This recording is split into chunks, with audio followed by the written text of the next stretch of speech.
The apocalypse descended, and everyone was in peril. The strongest telekinetic master was reborn. Endless slaughter began among zombies, mutant beasts, mutant plants, and humans, all for the sake of standing tall in this world.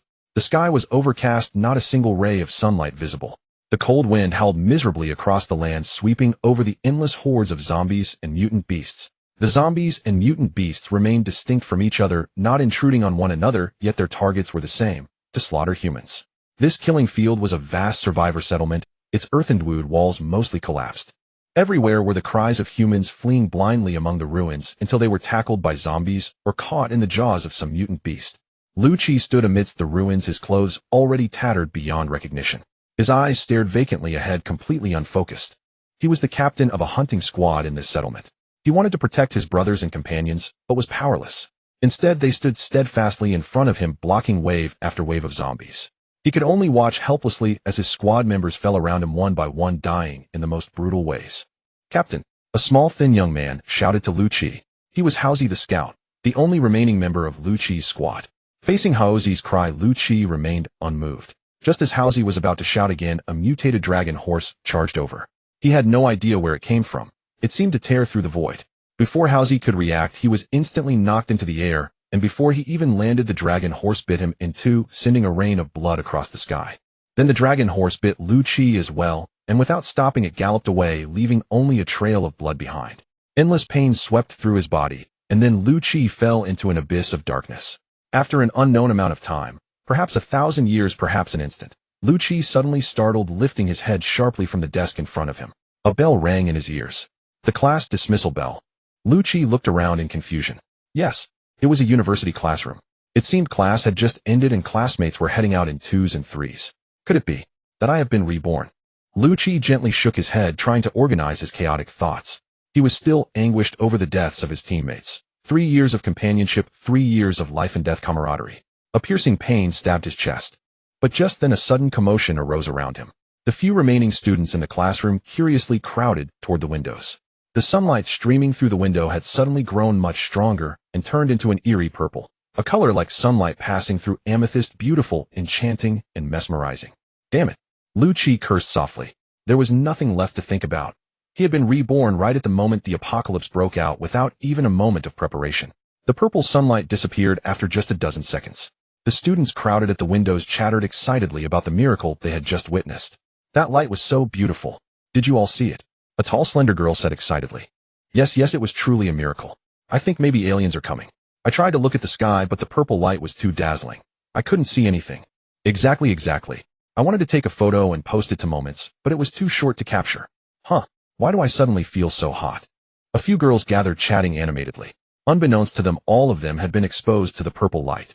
Since it wasn't class time, there weren't many students in the classroom, only 8 or 9. Besides the girls by the window, 3 boys were looking downstairs from another window.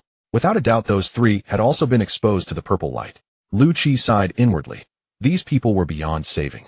He sat far from the windows near the back door of the classroom. In his class, he barely existed. He was naturally aloof, and when it came to class activities and clubs, he avoided them whenever possible. Thus his presence was almost zero. Among the 3 boys over there was Wang Jitsung, one of his roommates. But even they barely exchanged a few words in a day. This was Lu Chi's state before the apocalypse in his previous life. He pressed his left hand hard against his temples. 3 years of survival in the apocalypse had faded many memories of this peaceful campus life. He tried hard to recall, but found that of the few classmates present, he couldn't even name half. He shook his head with a bitter smile. Oh, why am I so itchy? Me too. Several people by the window began scratching themselves almost simultaneously. Lu Chi sighed inwardly because he knew that the purple light just now was the cause of the apocalypse. Survivors from the previous era had studied it for a long time and come up with several theories. Some said it was God's punishment on humanity, some said alien organisms, some said a biochemical virus from a certain country, and some claimed the purple light was what caused the extinction of the dinosaurs. Now it was humanity's turn. Lu Chi sneered at these theories, but one thing he was sure of: the purple light was definitely a unique form. This energy changed humanity, changed the world, changed everything. The energy of the purple light was extremely domineering. At present, ordinary human bodies had no way to withstand it. By now, under their own scratching, the skin of those people had begun to bleed. Slowly, pustules started to bulge. Some people could no longer bear the pain and began to cry. What's wrong with me? So hot, so painful. Oh, the clinic. Let's go to the clinic. It was the same tall girl again. Lu Chi remembered her name, In Chunfong. To the right of Yin Chunfong was a small, rather cute girl. She opened her mouth as if to say something, but only a low, guttural growl came out. The pustules on her body seemed to have something inside, all crawling toward her forehead. The others were in a similar state, growling in pain, their eyes bloodshot. Thick red veins covered their eyes until they obscured the pupils, forming blood-red irises. At the same time as the pustules surged toward their foreheads, something pushed through the scalp on the center of their foreheads, a crystal the size of a little finger, pure white. Lu Qi looked around the classroom. It felt somewhat empty. Though it should have been a warm, sunny afternoon, he felt a chill all over his body. Besides himself, 2 students sitting in the middle of the classroom had not been exposed to the purple light. Now they were both staring in shock at their mutated classmates. That's right. Lu Qi knew that under the current ordinary human physique, it was absolutely impossible to withstand direct exposure to the purple light. The consequence was that the energy would burn out the brain, turning one into a bloodthirsty, ferocious, and crazed zombie. Now those exposed to the purple light had completed their mutation. Their skin burst open all over, forming bloody wounds. The blood flowing out had turned black, and they had become reedied zombies, the lowest tier in the apocalypse. Red eyes humans directly exposed to the purple light. The violent energy burns the brain, retaining human form, skin bursts and blood splatters, low defense, slow movement, zero intelligence, only animalistic feeding instinct, strong obsession, with fresh flesh, vision degenerated, almost lost hearing, and smell, somewhat enhanced forehead, crystal white size of a little finger pad. In his previous life, Lu Qi had fled the classroom at this very moment. Along with others, he endured countless hardships and barely escaped the school after a desperate struggle, truly a narrow escape from death. Among the 1,000 teachers and students who attempted to flee, only 57, including Lu Qi, managed to get out. Unfortunately, the world outside the school was even more terrifying and bloody. The unfamiliar environment and the absence of government rescue made everyone regret their escape. Damn it, I'm not running this time. As a reborn, I'll take you all down. Lu Qi spat fiercely on the ground and stood up. He was over 1.8 meters tall, burly, with thick eyebrows and big eyes, and his face bore a rogue's arrogant expression. In his previous life, Lu Qi was somewhat introverted and taciturn, rarely greeting others voluntarily, and when spoken to he would only stammer. Perhaps it was because he came from a remote mountainous village with an inherent sense of inferiority deep in his bones. But now Lu Qi was completely different, for he had been reborn. He had lived through 3 years of apocalyptic life, killing countless zombies and no small number of humans. He built a hunting team on his own, not top tier, but mid-upper rank. He flexed his limbs and touched his head. Lu Qi wore a buzz cut. Short, stiff hair rubbed between his. A fierce, bloody aura gradually surfaced on his face. His eyes narrowed slightly, the corner of his mouth twitched, and he subconsciously tried to summon the power within him. But the familiar sensation did not come. Damn it! Lu Qi cursed under his breath. His current body had not awakened. He was just an ordinary person, limbs weak and soft, quite unaccustomed. He could only rely on the combat skills honed during 3 years of apocalyptic survival. Over there, the reedied zombies had finished mutating. They twisted slightly, looked around with what could be called heads, seeming confused at first, but soon they spotted their target, the students in the classroom. The fresh blood in those fragile bodies tempted them. Ooh! They let out harsh cries and charged unhesitatingly toward the students. They were already the walking dead, driven only by an endless craving for fresh flesh and blood. Unfortunately, the desks and chairs filled the room, slowing them down. Seeing 2 students frozen in terror, Lu Qi shouted, "Get over here. You want to die right there." He grabbed a chair and dashed to the front in a few strides. 3 male zombies lunged at him almost simultaneously, their bloody arms reaching out to grab him. Ah! He let out a wild laugh, exuding overwhelming dominance. The chair swung like lightning, its leg piercing the left zombie's eye socket and coming out the back. A faint energy streamed from the zombie into Lu Qi's body. Lu Qi felt as if a slight electric current had passed through him, leaving a tingling numbness and indescribable. Simultaneously, Lu Qi's heavy boots slammed into the belly of the middle zombie, sending it flying with a whoosh. He then sidestepped the claws of the right zombie, reached out and grabbed its neck. It was his former roommate, Wang Jizong. With a sudden twist, a crack sounded. The zombie's cervical spine snapped, and another surge of energy entered. At that moment, the female zombies over there were staggering closer. 2 tripped over fallen desks and struggled to get up, roaring like rabid dogs fighting for food. "Oh!" Lu Qi roared, using brute force to hurl the strangled zombie toward them. The corpse, weighing over 100 genes, smashed into the group. The female zombies were knocked over, stumbling and unable to stay upright. Lu Qi ignored them and turned to rush at the zombie he had kicked away earlier. This was a habit cultivated from 3 years of fighting zombies. Never let yourself be surrounded. He grabbed a nearby single desk and slammed it down repeatedly, smack, smack, until the zombies. The third surge of energy arrived. This time Lu Qi's body shuddered, his mind blanked for an instant, and then, boom! It felt as if his brain had opened, flooding with countless pieces of information. Yes, Lu Qi had awakened. The familiar ability, the familiar feeling. He felt an immense power filling his body, becoming 3 or 4 times stronger than an ordinary person. In his previous life, he had awakened only after more than 10 days. This time he awakened early, but the ability was the same. Lu Qi let out a huge sigh of relief. He could now use the ability proficiently. Lu Qi had awakened a telekinetic power similar to telekinesis, a spiritual type ability, very rare.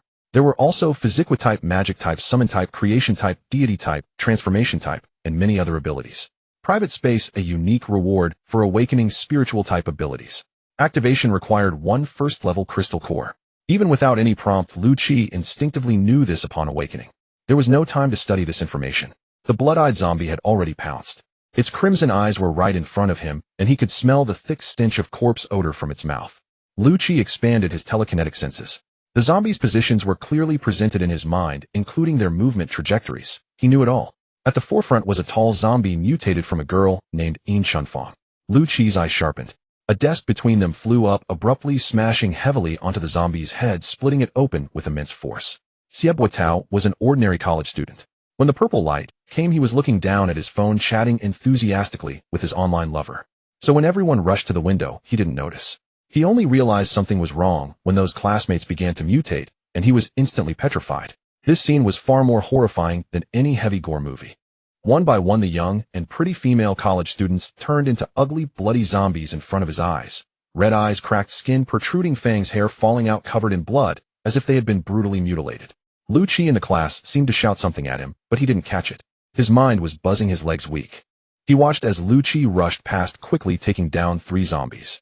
Then he saw that Lu Qi, who had been unremarkable in class, now seemed to have superpowers. A desk flew up and smashed into a zombie, without his hand touching it. Lu Qi grabbed a chair in one hand, and a desk floated magically beside him in midair, clearing a path wherever he went. 6 indeed, 6 terrifying and repulsive zombies, all effortlessly eliminated by Lu Qi, along with the 3 male zombies he had previously slain that made a total of 9. After an unknown amount of time, Xie Buotao licked his dry lips and glanced at Zhang Lei beside him. The once stunned Zhang Lei suddenly burst into tears, gagging and retching as she cried. Xie Buotao looked at the disheveled Zhang Lei, then turned his gaze to Lu Qi, feeling something rise in his throat, but he managed to suppress it.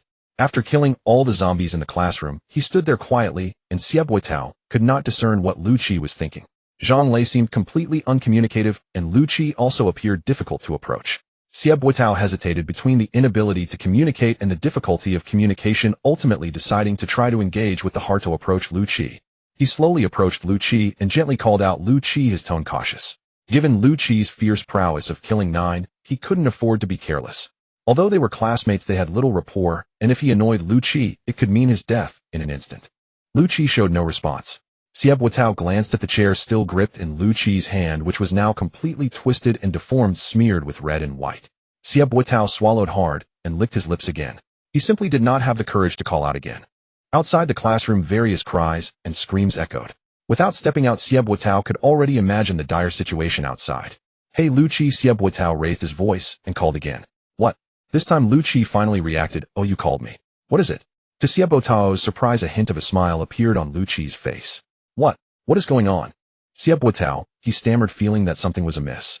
It seemed as though Lu Qi's expression was so nonchalant and relaxed, as if they were merely exchanging greetings on campus. This doesn't seem right. You just killed 9 monsters. Surely your expression should change a bit. This seems to indicate a level of detachment far beyond that of an unblinking killer. You are. Xie, what was it again? I am Xie Buotao. Right. Lu Qi clapped Xie Buotao on the shoulder with a hearty laugh, saying, brother, that's great. Seeing the baffled look on Xie Buotao's face, Lu Qi deliberately paused before continuing, welcome to the apocalypse, his tone laced with an inexplicable amusement. Lu Qi was in an exceptionally good mood. How could he not be? His greatest concern was that his awakened abilities after reincarnation would differ. After all, he possessed one of the top-tier psychic powers. If he were to be given some worthless ability instead, he would definitely make a scene with the heavens. Such a situation would not only leave him with a useless power, but could also mean losing the private space granted by his psychic abilities. But now everything was still intact, and there was an unexpected surprise. He had awakened in the top 1,000, which came with a reward.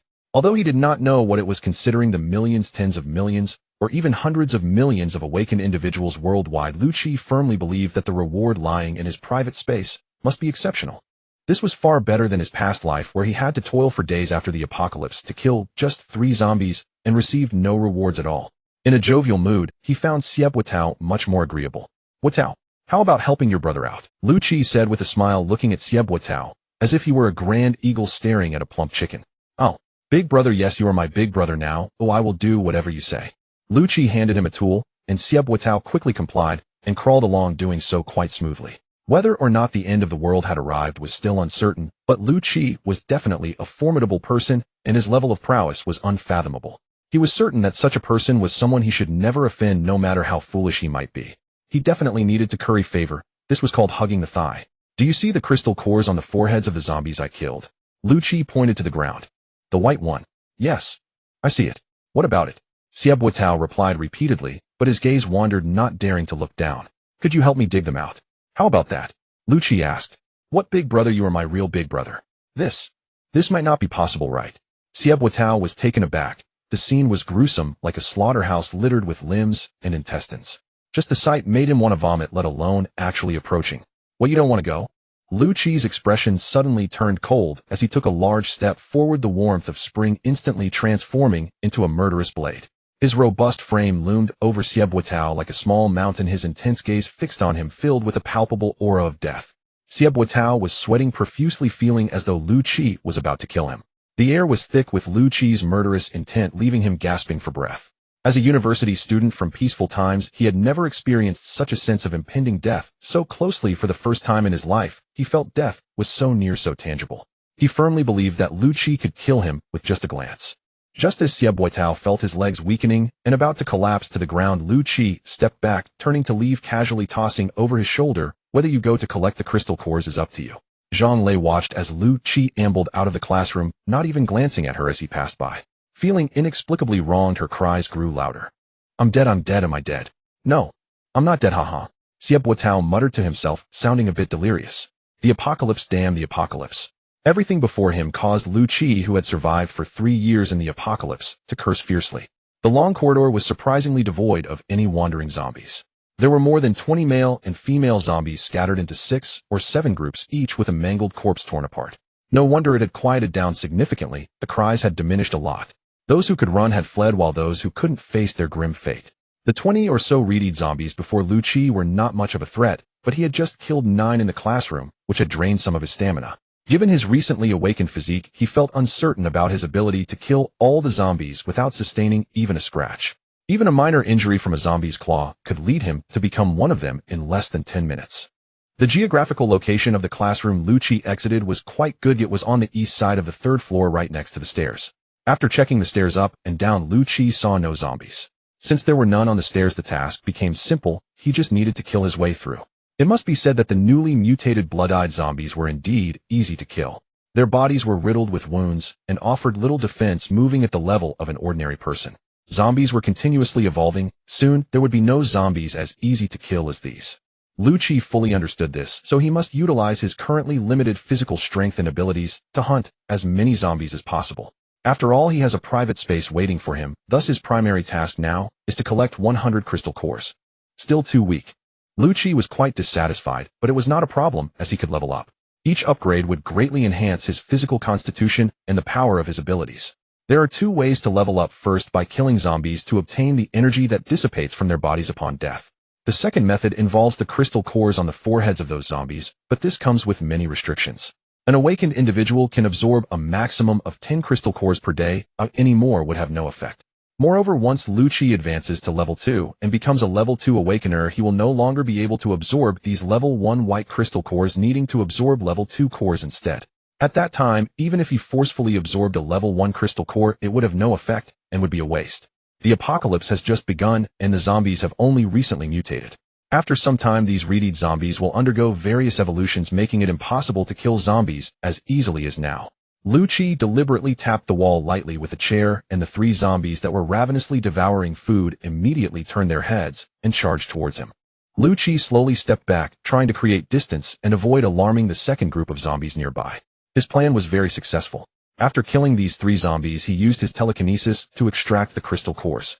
Lu Qi's telekinesis was actually a form of mental power. He could not only scan the surrounding environment, but also control and move objects within a certain range. He had just awakened his telekinesis, so the range was very small, only about 10 meters. The 3 white crystal cores floated into Lu Chi's hands, and even the bloodstains on them were wiped clean by an invisible force. The pile of zombies over there continued to feast with their heads down. After employing the same tactic to eliminate the second group of 4, Lu Chi paused to rest. He already felt a certain degree of fatigue. Although each zombie killed granted him a faint energy boost, it was far outweighed by the depletion of his stamina. His telekinesis was nearly exhausted and Lu Chi began to feel dizzy. This was not even the worst part. Even more terrifying was that the zombies over there had all stood up. Radiant zombies, having lost their targets, would typically wander aimlessly. This was because the corpses they had been gnawing on had mutated and completely lost the scent of fresh flesh, thus losing their attraction. About 10 minutes after a person is knocked down by a zombie, their flesh will mutate to resemble that of a zombie. Lu Chi was fully aware of this and wanted to kill them quickly, but unfortunately his awakening level was too low and his stamina nearly depleted, making retreat the only option. Lu Chi returned to the classroom he had come from and forcefully pushed the door. It went bang, but surprisingly did not open, only creating a small gap. A bit startled, he exerted more force to push again, but the door still wouldn't budge. Lu Chi felt slightly. He thought to himself that this adaptability was quite good. It seemed that normal cognitive abilities had returned as the person inside did not flee and realized to brace the door to prevent the zombies from entering. Now Lu Chi was completely out of stamina and had no fighting power. Just 1 or 2 zombies could injure him, and in this apocalypse being injured was tantamount to death. Is it Big Brother Lu Chi? A weak voice came from the small gap. Lu Chi glanced inside but couldn't see who it was, though he guessed it should be Xieboutao from the voice. It's me, hurry and open the door, Lu Chi shouted sternly. There was a sound of scraping from behind the door and it suddenly swung open. Lu Chi did not hesitate and swiftly stepped inside. He saw that 3 or 4 zombies had already noticed him staggering towards him and he narrowly avoided a disaster. As Lu Chi rushed through the door, he stumbled forward 2 steps due to inertia, looking up and being startled, nearly falling over. Before him stood a person covered in blood and flesh, standing still and motionless. He had charged in too hastily and almost collided. Though he managed to stop, he was still too close, their noses nearly touching. With a bang, Xieboutao closed the door behind him. Lu Chi jolted and took 2 steps back, raising his hands and assuming a stance ready to attack. In the dim light, the bloodied figure opposite was terrifying beyond measure. Big brother, don't attack. That's Zhang Lei, it's Zhang Lei. She hasn't mutated, she's fine, Xieboutao hurriedly explained from behind. Zhang Lei? Is she Zhang Lei? Lu Chi asked, puzzled. Yes, I'm Zhang Lei, the bloodied figure replied in a low female voice. Confirming it was indeed Zhang Lei and that she had not mutated, Lu Chi let out a long sigh and lowered his hands. What's going on? Hey Xiaotao, why do you look like this too? Looking at Xieboutao, who resembled Zhang Lei covered in blood and flesh, yet neither had mutated, Lu Chi could not fathom what had transpired during his absence. Brother Chi, don't worry, let me explain slowly, Xieboutao said, habitually licking his lips. It turned out that when Xieboutao heard Lu Chi asking him to dig for crystal cores, he was completely stunned. It was the sound of the door closing behind Lu Chi that jolted him awake. Xieboutao was actually a very clear-headed person, however facing the apocalypse no one could accept it all. Now that he finally had time to think, he wanted to understand the current situation and clarify what had happened. First he tried to turn on his phone, but it wouldn't power on. He then looked for his notebook and found the same issue. A sense of foreboding washed over him, and he quickly ran to the window to look down. He was on the 3rd floor, so he could clearly see what was happening below. Could it be called hell? What was happening below was something that might not even occur in hell. Xieboutao's Nyoching is considered a 4th-tier city, not large, and with a small population. Originally there was no university. The Nyoching University he was currently attending used to be a high school and lacked proper faculty and facilities. Directly below their classroom was a soccer field, which had a 400-meter track surrounding it. Now there was not a single living person there. It was a feast for zombies, the end of humanity, the revelry of zombies, with countless human organs being torn, pulled, tossed, chased, and snatched. Your arm and his head fly together, my thigh, and your intestine entwined blood is a wordless symphony. The densely packed reed zombies revel here. This is their festival, their world, the stage of the apocalypse. Unknowingly, tears had already fallen from Xieboutao's eyes. In the distance, explosions echoed and thick smoke billowed up. What exactly happened? At some point Zhang Lei had come to his side, her dark eyes gazing out the window, her voice trembling with tears. I don't know. I also don't know what happened. All I know is that the situation at our school is very dire. Some unreasonable things beyond human imagination have occurred, Xieboutao murmured in response. In an instant the atmosphere turned unbearably heavy. The two stood there staring blankly out the window. Xieboutao took a long breath, his gaze drifting far away. He was just over 1.7 meters tall with ordinary features. neither handsome nor particularly unattractive. The only highlight was his eyes, which shone brightly with wisdom as he began analyzing the situation. Gently extending his scarlet tongue to lick his lips, Sieb Waitao suddenly perked up as if every cell in his body had come alive. Let's block the door first. If any zombies get in, we're done for, Sieb Waitao said in a low voice. What? Zhang Lei replied, momentarily confused. Sieb Waitao paid her no mind. With furrowed brows, he began moving tables and chairs to block the entrance. After a brief hesitation, Zhang Lei hurried over to help, and soon the door was securely barricaded. The two turned back in silence. With the furniture now piled against the door, the corpses on the floor seemed especially conspicuous. The classmates who had been laughing and joking with them not long ago were now hideously disfigured, grotesque, and terrifying, their former appearances completely unrecognizable. It took tremendous courage to even touch them. But Sieb Waitao didn't hesitate for long before he began digging out the white crystal cores embedded in the zombies' foreheads. The cores were firmly lodged in the hard skulls, far from easy to pry out with bare hands. Fortunately, Sieb Waitao had found a utility knife earlier, so the task went smoothly. Soon he had extracted all 9 crystal cores. The diamond-like white crystals felt warm to the touch. Upon closer inspection, faint flashes resembling weak electric currents seemed to flicker within them. Ugh, these are so disgusting. What are they for? Zhang Lei interrupted Sieb Waitao's thoughts, asked. While watching Sieb Waitao dig into the corpses earlier, she had only felt nauseated and dared not look closely. Now, noticing how intently he stared at the objects in his hand, she finally couldn't resist leaning in. With a sharp cry, Zhang Lei stumbled over something underfoot and lunged forward, knocking Sieb Waitao backward as well, and the two fell to the ground together. They scrambled to their feet just in time to hear a bang as the front door was pushed open a crack. I see, Lu Qi said slowly, looking at the two. Zhang Lei fell face first, and Sieb Waitao landed on his. Not understanding what he meant, the two merely nodded blankly. All right, don't just stand there. It's getting dark and we have a lot to do. By the way, Sieb Waitao, give me the crystal cores. Lu Qi suddenly changed the subject. Sieb Waitao handed over the cores, then he and Zhang Lei used the curtains to wipe the bloodstains off their clothes. It was already late. He tried turning on the classroom's energy-saving light, but got no response. Probably a power outage, Sieb Waitao muttered. Together the three of them tossed the 9 corpses out the window, a strenuous task, then rummaged through the classroom, finding some spicy strips, instant noodles, chocolate, and various snacks. The three leaned against the windowsill, eating in silence. Through the window, the night wrapped the city like a bolt of black silk. Under a starless sky, not a single light flickered anywhere, everything deathly still. It's more than just a power outage. There's not a single light in the entire city. Places like hospitals, police stations, government buildings, and banks should all have backup power or diesel generators, but now, we're trapped in this classroom with no idea what's happening outside. What do you two think? Lu Qi said. I miss my parents, Zhang Lei said, tears streaming. My home is in this city not far from school. I don't know how they are. I want to go home. Sieb Waitao added. I'm worried about my family too. My home is on the far side of the city, across the whole of Neo City. Don't worry. Since we survived, we'll definitely make it home, Lu Qi said, though his mind had wandered to his previous life. How he had struggled for half a year to return to his hometown, only to find his parents already mutated, not a single living soul in the village. Judging by the degree of their mutation, they must have been exposed to the purple light from the very beginning. The complex emotions he felt then were beyond words. The three chatted on and off as they ate slowly, time slipping by.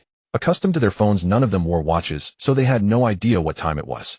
At some point, a pale moon rose in the sky, its hazy light filtering through the window, offering a glimmer of illumination to those in the darkness. Each of them ate a little, only enough to take the edge off their hunger, far from a full meal. They were all restrained. Lu Qi stuffed the remaining food into a backpack he had found. Let's get some rest. We'll deal with everything tomorrow. Sieb Waitao and I will sleep on this side. Zhang Lei, you're a girl. Go sleep over there. Lu Qi directed. Neither Zhang Lei nor Sieb Waitao objected. The day had been overwhelming and exhaustion weighed heavily on. Though frightened, Zhang Lei felt too shy to sleep beside 2 unfamiliar boys. So she quietly walked to the other side of the classroom, lay down against the wall, and covered herself with a curtain. It was still late summer, and the night wasn't cold, so she managed to fall asleep. Lu Qi and Sieb Waitao lay side by side against the wall.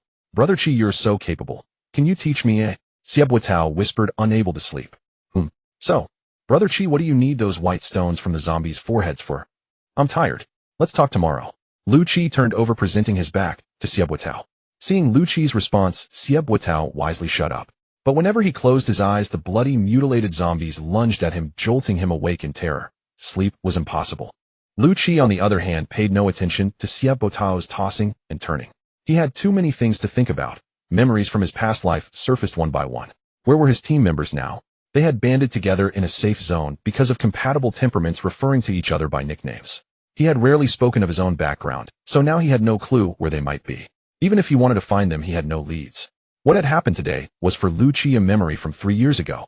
He recalled the first night of the apocalypse in his past life, almost identical to Xie Botao's current experience. That night he and dozens of survivors who had escaped the school crammed into a roadside beauty salon. Through the night people sobbed, quietly, no one daring to speak loudly because the streets were filled with aimlessly wandering zombies. The clatter of overturned trash cans, the rattle of soda cans, and empty bottles kept agitating the undead. Lu Qi and the others would doze off only to be jolted awake by fear, spending half an hour trembling before drifting off again, only to be startled once more. Thus the endless night passed. Now conditions were much better. The zombies outside were far away, no sounds near the door, and the classroom was perfectly quiet. Besides, Lu Qi was genuinely exhausted, so it didn't take long for him to fall asleep. In the early morning as the sky began to lighten, Lu Qi sat up. Having become accustomed to the apocalyptic life, he had slept well last night. Before him lay a small pile of 16 crystal cores, 9 in the classroom and 7 in the corridor. Lu Qi shook his head. The efficiency was too low. From the time the zombies mutated until nightfall there had been at least 3 or 4 hours, yet he had only managed to obtain a mere 16 cores. This was simply too few. Since his rebirth, Lu Qi had felt a sense of urgency. He needed to accelerate the pace of his ability enhancement. Lu Qi was someone who acted decisively and rarely hesitated, but now he was conflicted. Each person could absorb the energy from 10 crystal cores each day, equivalent to killing 10 zombies. Based on his previous life experiences, he knew that to become a level 2 awakened, he needed to kill 200 zombies, while opening a private space required 100 crystal cores. Thus he had to make a choice. Soon he made his decision. By rapidly leveling up to enhance his physique and mental power, he could significantly increase his zombie killing speed. He believed he would soon accumulate the 100 crystal cores. He picked up a crystal core with his left thumb and index finger, and with a thought the energy within the core was absorbed by Lu Qi, reducing it to a pile of powder that slipped through his fingers. After securing the remaining 6 crystal cores close to him, he turned to look at Xie Boitao, who was nearby. Xie Boitao had not slept well the previous night, often waking from nightmares. He lacked Lu Qi's mental fortitude, so he had been awake for a while. He observed everything Lu Qi did, and though not foolish, he was quite clever. Watching Lu Qi crush the crystal cores one by one, he began to formulate some guesses. Suddenly, when Lu Qi looked at him, Xie Boitao awkwardly smiled, saying, "I'm awake, Qi Ge. I'll go check if Zhang Lei is awake." He said this, and was about to get up. Lu Qi looked at him, nodded after a moment, and said, "All right, but be careful." Xie Boitao felt somewhat confused, unsure of what Lu Qi wanted him to be careful about. As he walked over and saw Zhang Lei's appearance by the wall, he finally understood. Zhang Lei was dead. Zhang Lei, who had seemed fine just last night, was now lying stiffly, her face pale, with bulging eyes. Blood flowed from her 7 orifices. Her death was horrifying. Her skin had already begun to swell, indicating the process of zombie mutation, though it appeared to be progressing much slower than yesterday. Xie Boitao hurriedly shouted to Lu Qi, "Qi, come quick and take a look." He continued, "Zhang Lei." Lu Qi walked over and glanced at Zhang Lei, while Xie Boitao asked, "Qi Ge, do you think a zombie got in last night? Did you see if the furniture at the door was moved?" Xie Boitao, perhaps frightened by Zhang Lei's death, ran over to check, but found no signs of a zombie entering. "Qi Ge, there were no zombies that got in. If there were, Zhang Lei wouldn't be the only one bitten, we would have been bitten too." Xie Boitao cautiously said this as he returned. "That's right, I thought so too." Lu Qi, a reborn individual, knew exactly how Zhang Lei had died. However, he couldn't show it too obviously. He didn't want anyone to know he was a reborn person. Pretending to carefully observe Zhang Lei for a moment, he then lowered his head and contemplated. "Xiao Tao, do you remember?" "What?" "Qi Ge, yesterday when I came back it seemed like I saw you two covered in blood, right?" "Yes. I think the situation might be like this. You fell backwards, so you're fine, while Zhang Lei fell forward, and her face likely came into contact with a zombie. In that case, it's possible zombie blood entered Zhang Lei's mouth. So can we infer that if zombie blood enters the mouth, one can become infected?" Lu Qi's remarks caused Xie Boitao to nod repeatedly. "Qi Ge is amazing, it must be like that. Oh, I understand now. When humans are directly exposed to the purple light, the mutation speed is particularly fast, roughly 5 to 6 minutes, while infection through a zombie is much slower. Now, after almost 10 hours since last night, Zhang Lei has not fully mutated, but it seems she is close. Look, Qi Ge, she has crystal cores on her forehead." As Xie Boitao spoke, he pointed at Zhang Lei's forehead. "Yes, most of what you said is correct, but you made one mistake. Yesterday, I went out and killed a few zombies, and I saw classmates who had been bitten by zombies mutate within a dozen minutes. We currently know too little about zombies, which is detrimental to our survival in the future." Lu Qi deliberately did not continue. In fact, he had been observing and testing Xie Boitao since he asked him to dig out the crystal cores. Lu Qi understood the importance of teammates in the apocalypse, and he was satisfied with Xie Buotao's performance thus far. However, the next test would be more challenging. How would Xie Buotao respond? This was quite exciting. Xie Buotao began to lick his lips again. What did Lu Qi mean? In Xie Buotao's eyes, Lu Qi had become increasingly inscrutable, possessing great strength, and killing zombies as easily as drinking cool water, working methodically without haste. Since the apocalypse began, he had never seen Lu Qi flustered. Was he really just an ordinary college student? Meeting Lu Qi's gaze, Xie Buotao's expression gradually became resolute. Chigu, I don't know what has happened in this world, but I want to survive. I want to live. It's that simple. I can do anything for this goal. Please trust me. Good, let me see how far you can go to survive. Yesterday I saw a fire axe on the wall in the corridor, but it was a bit far, so I couldn't grab it. Now I'll go try. Lu Qi paused before continuing. Your task is to tear the curtains into strips and tie Zhonglei's limbs securely, including her neck. Do you understand? Understood. Don't worry, this little task is no problem. Lu Qi turned and walked toward the door. Upon reaching the door, he released his mental power, instantly revealing the conditions outside. The larger the area his mental power explored, the greater the consumption. Conversely, a smaller area consumed less. Mental power was beneficial, but unfortunately his current spiritual strength was too weak. Each use of the awakened abilities consumed spiritual power. If he reached his limit of 10 meters, he could faint within half an hour from exhaustion if he didn't use his mental power to fight. Thus he had to use his abilities judiciously. After determining the situation outside, Lu Qi quickly withdrew his mental power, looked around, and cursed. Damn. Lu Qi began to curse again. There was absolutely nothing in the classroom that could be called a weapon. It was incredibly frustrating. After Lu Qi rushed out, he stood coldly in place. When the zombie charging at the front was about 3 meters away, its feet were subtly tripped by Lu Qi's telekinesis, causing it to fall in front of him. Taking a small step forward with 2 loud thuds, his large foot stomped down on the back of the unfortunate child's head, and the zombie was dispatched in just 2 moves. Using telekinesis, he extracted the crystal core from the zombie. In his past life, he had always done it this way, and now it felt naturally effortless. Although this consumed mental energy, Lu Qi preferred not to dig with his hands. He repeated the same method to take down the second one. He had done this countless times in his previous life, and his perfect positioning combined with skilled telekinesis reduced the energy expenditure to a minimum. As the third and fourth zombies charged together, Lu Qi showed no hesitation and swung a chair to smash them. The zombies in the corridor had already been killed by Lu Qi yesterday, and with a dozen more zombies now spread across the long corridor, he chose not to lure them, but instead went straight for the kill. When Lu Qi picked up the fire axe from the wall, he opened his mouth and let out a few hearty laughs, instantly dispelling any frustration he felt from hitting zombies with a chair. The fire axe danced in a graceful semicircle and struck a zombie's neck, decapitating it in one blow, sending its head flying into the air. The remaining zombies were swiftly eliminated by Lu Qi. 2 others from a nearby classroom were drawn out by the noise and were also dispatched effortlessly by him. After the killing, he surprisingly felt a sense of unfulfillment, but Lu Qi did not linger in the corridor. He quickly returned to the classroom, where he casually picked up a toolbox he found likely belonging to the maintenance worker who had turned into a zombie. He also discovered a mechanical watch which was functioning normally. It was now 8:15 in the morning. The apocalypse had undoubtedly begun due to the purple light, which transformed most humans into bloodthirsty and frenzied zombies, while also destroying global electricity and all firearms, plunging the world into a true cold weapon era. As survivors gradually understood the situation, mechanical watches would become luxury items, even symbols of status. Lu Qi carefully wiped the watch with his sleeve while winding it, and pushed open the classroom door on his way back. Seeing Lu Qi return, Xie Buotao hurriedly approached him. Chigu, are you hurt? How's the situation outside? I'm fine. Xie Buotao placed a desk and 2 chairs not far from Zhonglei. Lu Qi unceremoniously walked over and sat down, as he always preferred to sit rather than stand to recover his physical and mental energy. His large face showed no signs of emotion. Lu Qi placed the fire axe and toolbox at his feet. Where's my backpack? He asked, glancing at Zhonglei, who was tightly bound. Oh, it's here. I hid the backpack under the desks and chairs. I was worried something might happen, so I thought it was best to be cautious. Xie Buotao moved a few desks and chairs to retrieve a backpack. He approached Lu Qi and placed the backpack on the desk, but did not sit down. He understood his position. All the zombies had been killed by Lu Qi, so naturally all the food belonged to him. Thus, Xie Buotao always felt somewhat uneasy in front of Lu Qi. Reaching into the backpack, he pulled out a pack of instant noodles, a pack of spicy strips, and more than half a bottle of mineral water. He divided the items in half, placing one portion at Lu Qi's feet and pushing the other towards him. Sit down and eat quickly. This is our breakfast. Oh, thank you, big brother. Xie Buotao said as he sat down, trying to savor every bite of the scarce food, chewing slowly to enjoy each mouthful. Happy moments always feel fleeting, and before they knew it, they had finished every last bit. Just as they finished eating, Zhang Lei, who had been motionless, suddenly opened her eyes.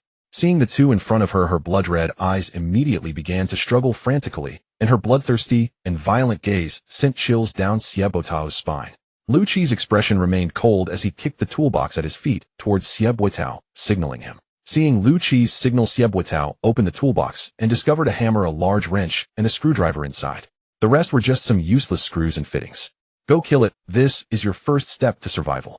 After saying this, Lu Qi closed his eyes. Xie Botao hesitated for a moment before picking up the screwdriver, gripping it tightly as he approached the zombie. His hands trembled slightly from the force of his grip. After much hesitation, Xie Botao finally closed his eyes and plunged the screwdriver down with all his might. The screwdriver pierced straight into the zombie's chest. However, the zombie not only didn't die, but instead struggled even more violently, showing no sign of the pain it should have felt. Its gaping mouth lunged towards him, and the stench surged into Xie Botao's nose. Xie Botao repeatedly stabbed the screwdriver into the zombie's heart, but to no avail. The zombie continued its frenzied behavior.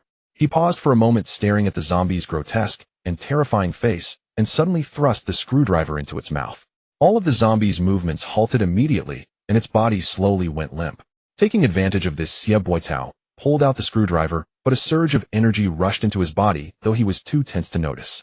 Holding the screwdriver, he kicked the zombie hard twice. The zombie remained motionless with foul blood mixed with white brain matter flowing from its mouth. Xie Botao could no longer hold back and vomited violently, expelling everything he had eaten that morning. He almost heaved up his bile, but could only dry heave, unable to bring up anything more. At that moment, Lu Qi opened his eyes, slowly stood up, and wore a mocking expression as he walked over to Xie Botao, kicking him down into the vomit. With you like this, do you look like a man? You still want to survive? What do you think you can do? He continued with another kick, saying, it's just a bound zombie, and you're this cowardly. What would happen if you had to kill a zombie outside? Xie Botao's tears fell as he realized that seeing Lu Qi kill zombies hadn't felt like much, but the experience of killing one himself was completely different. Get up, coward! Lu Qi shouted loudly. Xie Botao took a long time to get back up, and without warning, Lu Qi kicked him down again. Get up, coward! Lu Qi continued to roar. As long as Xie Botao got up, Lu Qi would quickly kick him down again, followed by loud shouts. It was unclear how many times Lu Qi had kicked him or how many times Xie Botao had gotten back up, but it was evident that Xie Botao was getting up faster each time. Suddenly, Lu Qi's kick aimed at Xie Botao's lower back surprisingly failed to knock him down. Slightly taken aback, Lu Qi kicked again, but Xie Botao remained standing, even more steadied. Xie Botao stood there covered in vomit and filth, yet he was no longer the same person. It was as if he had transformed. Gripping a screwdriver tightly in his left hand and clenching his fist with a fierce expression, his gaze fixed intently on the empty space before him, as if there were a sworn enemy lurking there. Come with me, Lu Qi said, delivering another kick. Each kick was controlled perfectly. Though they looked fierce, they did not harm Xie Botao. Lu Qi casually picked up a fire axe and threw it to Xie Botao before stepping out of the classroom. Xie Botao fumbled to catch the fire axe, hesitated for a moment, and decided not to part with the screwdriver, tucking it into his waistband. With both hands gripping the fire axe tightly, Xie Botao ran a couple of steps to catch up with Lu Qi. The corridor was now devoid of wandering zombies, but the ground was littered with their decaying corpses, exuding a foul stench. On this floor there were 4 classrooms. Aside from the one they occupied, 3 others remained. Although some classroom doors were ajar, no zombies had yet emerged. Lu Qi approached the nearest classroom door and kicked it open. Peering inside, he spotted 3 zombies at the back of the classroom. The recently mutated zombies had completely deteriorated in vision, yet their hearing and sense of smell were slowly evolving. For now, it wasn't too evident, which is why the sounds of Lu Qi killing zombies in the corridor had not drawn them out. Eventually their senses would become increasingly acute. Lu Qi turned back and yanked Xie Botao, who had been hiding behind him, out into the open, and with another kick sent Xie Botao stumbling forward. Go take them down. You survive if you kill them, and if you can't, then die. I don't want useless people. Though Lu Qi's words were cold, he still had faith in Xie Botao. After all, Lu Qi truly needed a teammate, so he hoped Xie Botao's performance wouldn't be too poor. Xie Botao's performance was somewhat standard. Trembling, he approached the zombies, and even from a distance he began to veer off to the side. In this manner, he led the 3 zombies in circles around the classroom. The zombies moved stiffly, and the scattered desks and chairs impeded them, causing 2 to fall before even completing a single circle. Seeing that only 1 zombie remained in pursuit, Xie Botao turned to face it, his eyes locked onto the approaching figure. It was a female zombie, smaller in stature with skin that was in terrible condition. With a loud shout, Xiaobuotao raised the fire axe, and in a simple and brutal strike aimed at the zombie's head. Unfortunately, due to his nerves, he miscalculated and struck the zombie's left shoulder instead. He didn't know how much strength he used, but with one swing, he severed the zombie's shoulder. Xiaobuotao rushed forward, darting past the zombie's left side. They passed each other, and with a sudden stop of his right foot, he pivoted around his right leg. The fire axe swung a full circle and struck the zombie's neck from behind. With a loud crack, the zombie's head flew off. This time, Xiaobuotao distinctly felt a surge of energy enter his body. As energy flooded into him, Xiaobuotao felt a buzzing in his head with countless pieces of information rushing in, accompanied by intense pain throughout his body. His blood burned, his skin burned, his flesh burned, and even his bones and marrow felt as if they were on fire. Pain, agony, indescribable torment. Xiaobuotao felt as if he were dying. He could see the high temperature of his own skin, and the air around him twisted unnaturally. Every inch of his blood, skin, flesh, and bones began to decay and be reborn in that overwhelming pain, an endless cycle of destruction and regeneration. Lu Qi also wore a look of astonishment. This was nearly an impossible form of awakening. He was shocked that Xiaobuotao's awakening was not a supernatural ability, which even astounded Lu Qi, who had been reincarnated. Lu Qi stared intently at Xiaobuotao. There was still one zombie on the ground, frenzied and bloodthirsty, focused solely on the instinct to consume fresh flesh and blood. Now witnessing Xiaobuotao's bizarre awakening, it stood there dumbfounded. Xiaobuotao's body began to swell and grow, larger muscles forming as he let out a thunderous roar. Looking at the awakened Xiaobuotao, Lu Qi spat out a few harsh words. Bloodline, awakening, beastman bloodline. What a treasure! He awakened not a supernatural ability, but a rare bloodline. This bloodline is so unique that he had barely heard of it in his past life. Its distinctiveness provided immense advantages in the early days of the apocalypse. Before him stood a green-skinned, muscular beast man, over 2 meters tall, his fists clenched, producing a series of crackling sounds from his joints. The first thing the beastman Xiaobuotao did after completing his awakening was to extend his crimson tongue and lick the 2 massive fangs that had sprouted from his lips. Filled with a sense of power, Xiaobuotao felt an unprecedented confidence. He casually punched the last remaining zombie, sending it flying, and let out a wild roar, reveling in his might. Lu Qi observed Xiaobuotao's transformation with concern. He was somewhat familiar with the awakening of the beastman bloodline from his past life. There had once been a survivor among his group who possessed the same ability. Now Xiaobuotao had just awakened this immense bloodline power, completely transforming his body.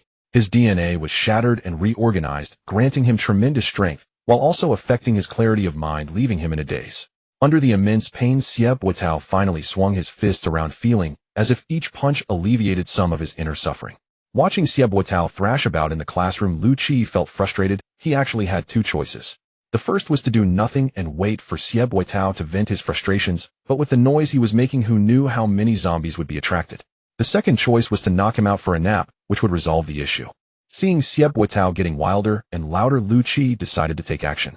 He really didn't want to waste energy on Xiaobuotao. It would be better to use that energy to kill a few more zombies. He quickly approached Xiaobuotao, who was clearly in a daze. Without thinking, Xiaobuotao threw a punch, his fist twice the size of an ordinary person, striking towards Lu Qi's face. Suddenly, happiness came too abruptly. Lu Qi unleashed his psychic force to halt the speed of Xiaobuotao's punch. With a swift movement, he effortlessly dodged the blow, positioning himself to Xiaobuotao's left side. His right hand swung powerfully, landing a precise strike on Xiaobuotao's temple. The entire motion flowed seamlessly, a testament to the combat skills Lu Qi had honed over 3 years, which were far beyond what a frenzied Xiaobuotao could react to. With a thud, he collapsed straight to the ground. Time held no meaning for a person in a coma. Whether it was a minute or an hour, it felt the same. Uncertain how long had passed, a sudden jolt awakened Xiaobuotao. He opened his eyes, rubbing his temple with his left hand, feeling a severe headache. However, the scene before him left him dumbfounded. Where did all these zombies come from? A steady stream of zombies poured in through the classroom door. In front of him stood a figure none other than Lu Qi, who was relentlessly swinging a fire axe, felling one zombie after another. Sweat had thoroughly soaked Lu Qi's back, and the sound of his heavy breathing reached Xiaobuotao's ears. After each zombie was dispatched, he would plant the fire axe on the ground to catch his breath, swaying slightly, clearly at the end of his stamina. Yet his feet remained stubbornly rooted in place, refusing to budge. Just as it seemed the zombies were about to overpower him, Lu Qi miraculously swung his axe again. Seeing this, Xiaobuotao realized that these zombies must have been drawn by his own cries. Lu Qi was protecting him with his life. Suddenly he felt a stirring deep within his heart, a sensation that made his nose tingle. With a burst of energy, Xiaobuotao jumped up and kicked a zombie that was lunging at Lu Qi away. He then took a big step past Lu Qi, positioning himself firmly behind him. Damn, you finally woke up, Lu Chi sighed in relief, plopping down onto the ground. Xie Buotao turned back and smiled. Chi, good, take a break, I'll handle these. After passing over the fire axe, Lu Chi weakly nodded and retreated to a safe spot to rest his eye. After a while, with a bit of restored stamina, Lu Chi and Xie Buotao cleared out all the zombies crowded on the third floor. Huff huff, Chi, go what?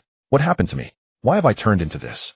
Xie Buotao panted heavily as he sat down, bewilderedly asking Lu Chi. From my observations and experiences, you should have awakened your own powers, just like the characters in movies and novels.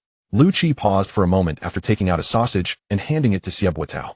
He had to be cautious about revealing too much, as his rebirth was his most important secret, one he had no intention of sharing with anyone. This world is too crazy, Chi, go. I've turned into an orc, haha.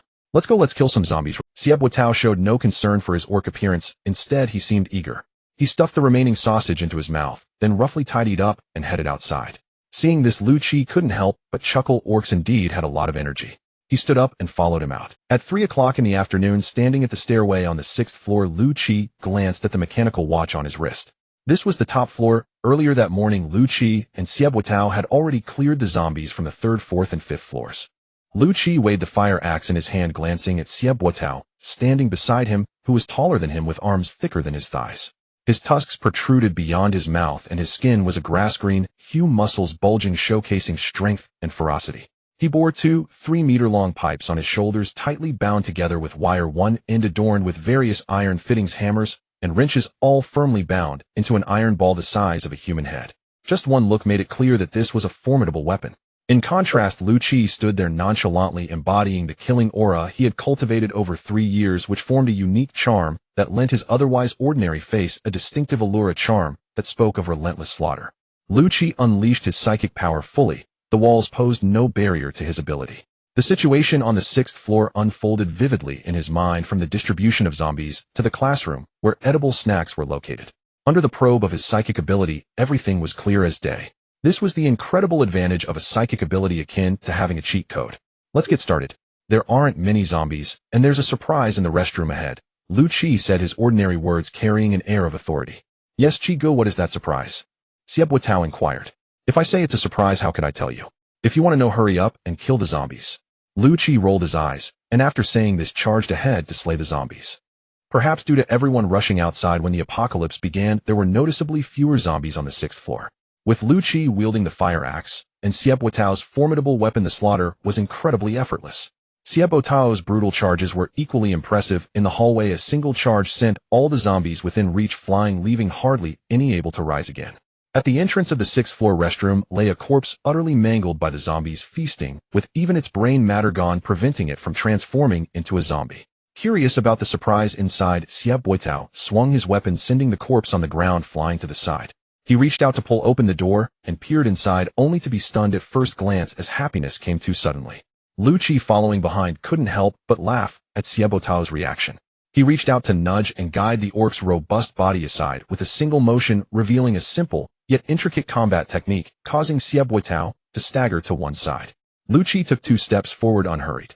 Inside stood 2 people. In front was a beautiful woman, a police officer with a slightly round face, willow-shaped eyes, a pointed nose, and slightly thick lips that made her face appear particularly seductive. Coupled with her impressive figure and her long, shapely legs, she was indeed capable of stirring an inexplicable urge in any normal man. Behind the police officer stood a female student, an ordinary slender girl about 1.60 meters tall. The only highlight was her long black hair, which seemed to absorb attention as if it were a whirlpool. Lu Chi glanced at the police officer, but then focused on the ordinary girl, sensing a familiar feeling from her. A dark negative sensation, even tinged with decay. The 2 in the restroom were startled by the sudden entrance of Xie Buotao and Lu Chi, as Xie Buotao's orc appearance was terrifying, while Lu Chi's imposing presence was astonishing. Excuse me, who are you? The police officer asked, shifting her body slightly to shield the girl behind her. At the same time, the girl also moved a bit, trying to ensure she could see without being blocked, revealing an extremely ordinary face.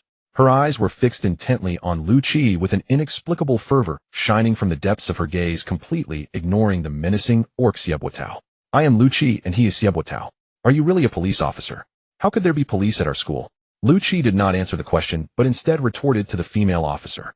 Of course I am, by Jia from the Municipal Criminal Police Team. I have come to your school on official business. This is... Just as the female officer Zhang Lina was about to mention the name of the girl behind her, she was interrupted. The girl's voice was weak, but contained an unwavering determination. What did you say? Aren't you called? The female officer questioned in confusion. Shut up. Don't call me that name anymore. Black Crow. Lucci appeared calm on the surface, but he was shocked inside. In his previous life, he had heard of this Black Crow. Not only had he heard of her, but he had also seen her. When he first arrived at the gathering place, the Black Crow swaggered into the entrance clad in a black tracksuit wearing a hood and mask, looking rather unimpressive. At that time, she demanded a batch of supplies. The leader of the gathering place was Gong Yu, a level 5 wind element awakener. Gong Yu immediately brought people out to negotiate with her. After refusing her request, she quickly ran away, prompting a round of laughter from Lucci's subordinates. However, the next morning, a person from the gathering place was found hanging from a tree at the entrance with a gruesome death. By noon, Black Crow returned, still demanding supplies. When Gong Yu charged out with his men, she fled again. That evening, Gong Yu strengthened the defenses of the gathering place, but it was to no avail, as another person died. In a fit of anger, Gong Yu sent people to ambush Black Crow outside, but she was incredibly cunning and escaped once more.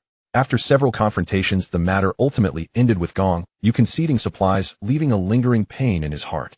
However, later on, after hearing news of Black Crow from other gathering places, he managed to find balance.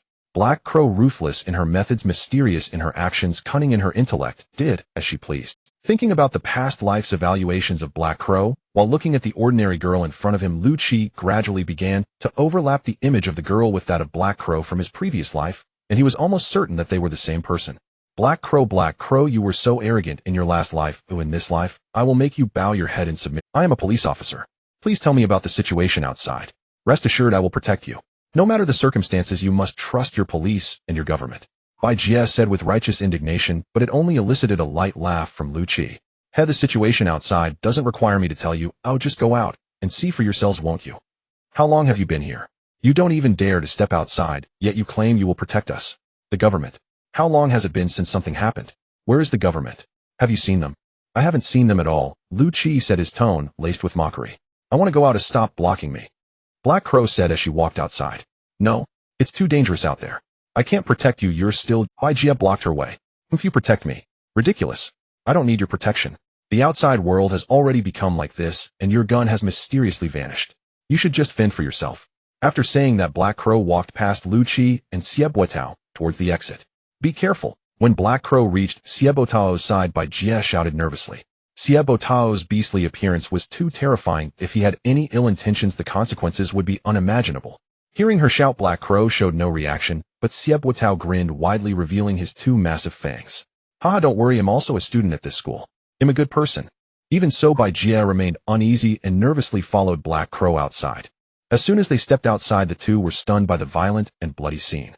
It was beyond anything that should be allowed, completely suitable for a scene that would never pass in a movie. The corpse that Xieboutao casually shoved aside at the door was enough to make both of their stomachs churn. Bai Jie, being a criminal police officer, had seen her fair share of dead bodies, but seeing the corpses sprawled across the corridor made her pale despite her effort to suppress her nausea. On the other hand, the ordinary girl who called herself Black Crow surprisingly handled the situation even better than Bai Jie. Let's go, we won't trouble you any further. Just take care of yourselves, Lucci called to Xieboutao, pretending to head back inside, where half the corridors still needed cleaning. Bai Jie was startled. No. Don't leave, she screamed, causing quite a commotion. Lucci and Xieboutao's attention was drawn to her exaggerated movements as they stared at the undulating waves of her chest, unable to help themselves. Did you two kill all these man-eating monsters? If you're that powerful, please help us. Can you take us with you? Bai Jie no longer had the righteous demeanor of a police officer. She was starting to feel a bit guilty. Black Crow, though silent, showed a glimmer of desire in her eyes. In the current situation, she also hoped to. I'm sorry, but we're very busy right now and have no time or obligation to take you along with us, Lucci said, without changing his expression. Xieboutao opened his mouth as if to say something, but after being glared at by Lucci, he ultimately said nothing, only extending his tongue to lick his lips. Seeing Xieboutao's behavior, Lucci couldn't help but laugh. If he had not spoken, this guy would probably have nodded in agreement already. Boys are like that, it's normal for them to be impulsive. However, he couldn't easily agree. If he wanted a better future, he had to start training the two before him now. Oh, Bai Jie was momentarily stunned. She thought that now that she had proposed going together, the other party should be surprised and agree. In the past, her goddess-like appearance had always worked in her favor. Watching Lucci refuse her and turn to walk away, Bai Jie was left standing there unsure of what to do. Black Crow, however, followed at a leisurely pace. Bai Jie quickly caught up, and Xieboutao turned to the two, grinning and winking, clearly expressing his agreement to take them along. Unfortunately, the decision-maker was Lu Qi, not him. Just as they reached the doorway of a classroom, Lu Qi suddenly swung the fire axe, aiming straight at the empty doorway. Just then a zombie charged out and Lu Qi's axe struck the zombie's neck perfectly. With a crack, the zombie's head flew into the air, while its body took 2 or 3 steps forward before collapsing. How did you do that? Bai Jie gasped in disbelief. Haihei was also taken aback. She clearly saw that from Lu Qi's perspective there was no way to see the zombie rushing out. Could this person's eyes bend? That would be unscientific, but then again it's not impossible. After all, science can sometimes be just a joke, as you all understand. There are 2 zombies inside Xiaotao. They are yours, Lu Qi commanded. All right. With a cheerful reply, Xie Boitao dashed inside, as who wouldn't want to show off in front of a beautiful girl. Wait. Haihei said, her voice not loud, but very firm. She looked at Lu Qi with her extremely ordinary face, showing no signs of fear or evasion. Can I take care of these 2? No. How can a little girl like you kill such things? What if you get hurt? Before Lu Qi could speak, Bai Jie had already shouted. You all can do as you please. There are plenty of zombies, no one will snatch them from you. Lu Qi said good-naturedly. Then may I borrow your fire axe for a bit? I don't have a weapon, Haihei said a little nervously, but still boldly. That won't do. Haven't you heard? Lu Qi pretended to hug the fire axe tightly. Heard what? Bai Jie asked, tilting her head in confusion. The first rule of survival in the apocalypse: you can borrow a wife, but you can't borrow a weapon. That's absurd. Bai Jie pouted, unable to help, but stamp her foot lightly. Without waiting for Haihei to react, Lu Qi quickly added, all right, take the weapon. But after you kill the zombies, you must dig out the crystal cores from their foreheads and give them to me. That's my condition, got it? Lu Qi said while handing the fire axe to Haihei. Haihei, wait. I'm coming too. You are my... Anyway, I want to protect you. Bai Jie looked around and quickly spotted the big weapon resting on Xie Boitao's shoulder. Seeing Bai Jie's gaze, Xie Boitao hurriedly leaned the big weapon against the ground. Bai Jie began to sift through the chaotic assortment of weapons tied to it, but it was a bit messy, making it hard to choose. Finally, Bai Jie picked up a hammer and walked into the classroom with Haihei while Lu Qi and Xie Boitao. Haihei moved quickly, swinging the axe at the approaching zombie, but unfortunately she struck too early. The fire axe only made a long cut on the zombie's arm, causing dark blood to splatter out. The zombie felt no pain, it was driven mad by the sight of fresh blood. Its filthy black claws lunged at Haihei's shoulders, and its rancid mouth was wide open, as if it couldn't wait to bite off a piece of flesh from her. Haihei's movements were extremely swift, displaying a remarkable skill as she dodged the zombie's attacks, leaving not even a strand of her hair untouched. Meanwhile, she struck repeatedly with the axe, inflicting heavy damage on the zombie each time. As she fought fiercely, Bai Jie also charged at another zombie. What happened next left Lu Qi dumbfounded, even his mouth fell open without him realizing it. He could swear that in his 3 years of survival during the apocalypse, he had never witnessed such a scene. Bai Jie rushed up to the zombie, executed a beautiful grab, and pinned its hands behind its back. With a swift kick, the zombie's legs buckled, and Bai Jie lunged forward, using her full weight to slam it down. With a loud thud, the zombie fell to the ground, and she pressed its hands down with her knees. Reaching to her waist, she produced handcuffs, and with a couple of clicks, she secured the zombie, all in one smooth motion that could easily be used as a textbook example in a police academy. Bai Jie stood up, dusted off her police uniform, flirtatiously brushed a loose strand of hair from her forehead, and turned to see Lu Qi and Xie Boitao staring in astonishment. Sister, you arrested the zombie. Are you going to take it back to the police station for investigation? What use do you have for my hammer? Xie Boitao spoke somewhat stutteringly. Faced with such a situation, Lu Qi could only chuckle. Living a long time truly broadened one's horizons. Bai Jie, realizing her gaffe, felt a little embarrassed. Sorry, I'm just used to it. She said, her cheeks flushing slightly, her full red lips panting lightly, which only made Xie Boitao feel a bit parched. Meanwhile, Haihei was still busy fighting, and finally the tormented zombie was cleaved to death by her. At the moment the zombie fell, Haihei's body paused slightly, as she clearly felt the energy being absorbed. Lu Qi stepped forward, his expression not looking good. His tall figure combined with his stern face created a significant pressure. He looked at the 2 before him and coldly said, when it comes to zombies, there are only 3 words: fast, accurate, and ruthless. Fast means to dodge quickly. The zombies are strong, but their reactions are slow. That's the key to your evasion. Accurate means your aim must be steady, don't tremble or sway. Ruthless means targeting the zombie's weak points like the neck or limbs. Don't hesitate, understand. Also, you must be careful not to let zombie blood get into your mouth. That could lead to mutation. Bai Jie and Haihei lowered their heads at Lu Qi's words, realizing that their performance had indeed been lacking. Bai Jie, quickly go take down your zombie. Haihei, you need to rethink your combat style. Consider what you would do if you encounter 2, 3, or more zombies. Seeing the 2 women listening seriously without any other reactions, Lu Qi's expression softened slightly. Bai Jie, after all, was not an ordinary person. Having received systematic training, she efficiently smashed the zombie's head with the hammer. The absorbed energy made her pause for a moment, but after some hesitation, she decided to retrieve the handcuffs from the zombie's hands and return to stand alongside Haihei. For some reason, Bai Jie now felt a hint of fear toward Lu Qi despite being a criminal police officer for 2 years and having encountered all kinds of criminals. Lu Qi remained silent for a while, his gaze deeply fixed on Bai Jie and Haihei. Haihei felt as if he were a world-destroying demon lord emerging from hell, his cold gaze almost scorching. Finally, Lu Qi spoke. You know your own performance. You need to understand the current situation. The purple light has turned many humans into bloodthirsty living dead, and it's very likely that we have lost electricity. This is extremely serious. If it's true, we all need to prepare mentally for how we will live in the future. So I have one message. After all this, I give you a choice. One we keep to ourselves. You can do whatever you want and go wherever you wish as long as you don't come to harm me. I promise not to bother you. 2. It gets complicated. You can join us, and we can form a small team to face any challenges together. My requirement is that you must wholeheartedly contribute your abilities to the team and enjoy the full cultivation of team resources. Lu Qi's voice was powerful, carrying a sense of majesty, as if a king was speaking to his subjects. Bai Jie and Haihei felt an immense pressure, as if before them stood not Lu Qi, but an unassailable mountain that could not be looked upon directly. Haihei was the first to make a decision. He'll join, she said, just 3 simple words.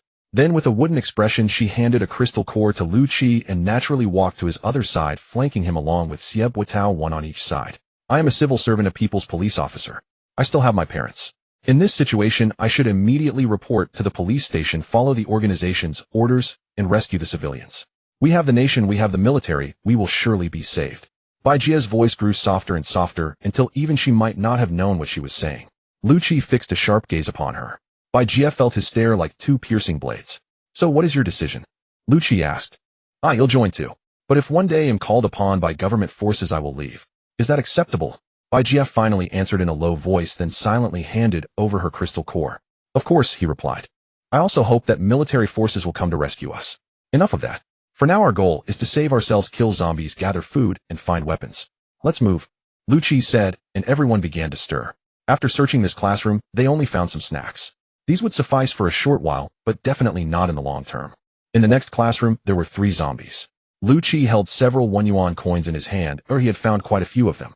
Channeling his psychic power into a coin, Lu Qi flicked it lightly. The coin shot into a zombie's red eye like a bullet, piercing directly into its brain, killing it instantly. The remaining 2 are for you 2 to kill, Lu Qi said coldly. He estimated silently that without synthetic weapons, using coins combined with psychic power to kill zombies was a decent choice for now. Watching the 2 women charge at the zombies, Xie Buitao said to Lu Qi, Qi, are you thinking? Exactly. We both awakened abilities after killing 3 zombies. If they also awaken after killing 3, then it's basically confirmed. Lu Qi's voice rose slightly. Sure enough, hearing his words, Bai Jie and Haihei quickened their movements noticeably. They swiftly dispatched the zombies, dug out the crystal cores, and gathered the snacks. Xie Buitao had been carrying a backpack on his back, but it was already full. Haihei found another backpack and stuffed the rest inside. She was now eager to kill zombies, but unfortunately the 6th floor had already been cleared. Lu Qi extended his psychic sense to check, and found nothing useful. Let's go. Should we head up to the roof? We might be able to see the situation outside the school from there, Bai Jie asked. I understand your thinking. I'd like to see too. After all, standing higher gives a better view. But do you think zombies are the only danger now? Do you know what's on the roof? Actually, we can already see quite clearly from the windows on the 6th floor. If you want to look, go ahead. I've already given up any illusions. Lu Qi offered an unusually thorough explanation. After all, unlike him, they weren't reborn and still clung to hope. Hadn't he himself been the same in his past life? He had always fantasized about the military or government coming to rescue him, but after 3 whole years, all he got was disappointment. Hearing this, Bai Jie said nothing more. She wasn't unreasonable. She stood by the window looking out through the security bars. The scene that met her eyes was utterly tragic. In the distance, tall buildings spewed black smoke, some had collapsed, and the ground was covered with wandering zombies. A soft sigh reached her ears. Bai Jie knew without turning that it was Haihei. Just as Bai Jie was about to say something, a loud bang suddenly struck the window, startling her and making her step back a couple of paces. Haihei, standing behind her, was also frightened. Seeing Bai Jie retreat toward her, she instinctively stepped back diagonally to make room. Bai Jie and Haihei stood shoulder to shoulder looking toward the window. What was this? The sight before them shattered their worldview once again. On the security bars outside clung a massive flying monster. Its enormous wings spanned 3 to 4 meters wide. 2 talons like those of an eagle gripped the bars tightly. Its wings flapped continuously, stirring up fierce gusts of wind. The creature was pure white with blazing red eyes. The feathers around its head bristled, making it appear even more ferocious. Right above the center of its eyes was a white crystal larger than a zombie's crystal core.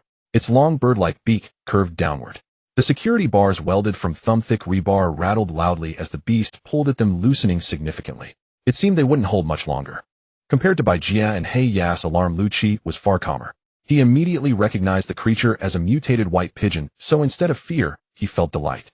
A mutated pigeon was a treasure trove. Its meat was edible and could even slightly enhance one's physique, a rare commodity in the future. Though this one seemed to be first level, its claws and beak could be used to craft weapons, and its feathers could be stitched into clothing far more durable than the school uniforms they wore now. But the most precious part was its eyes. Eating them could improve eyesight, a highly practical ability. Don't panic, Lu Qi commanded coldly. It's just a first-level mutated pigeon. Bai Jia, hey, you step back. Xiao Tao and I will handle it. Got it, Qi Ji.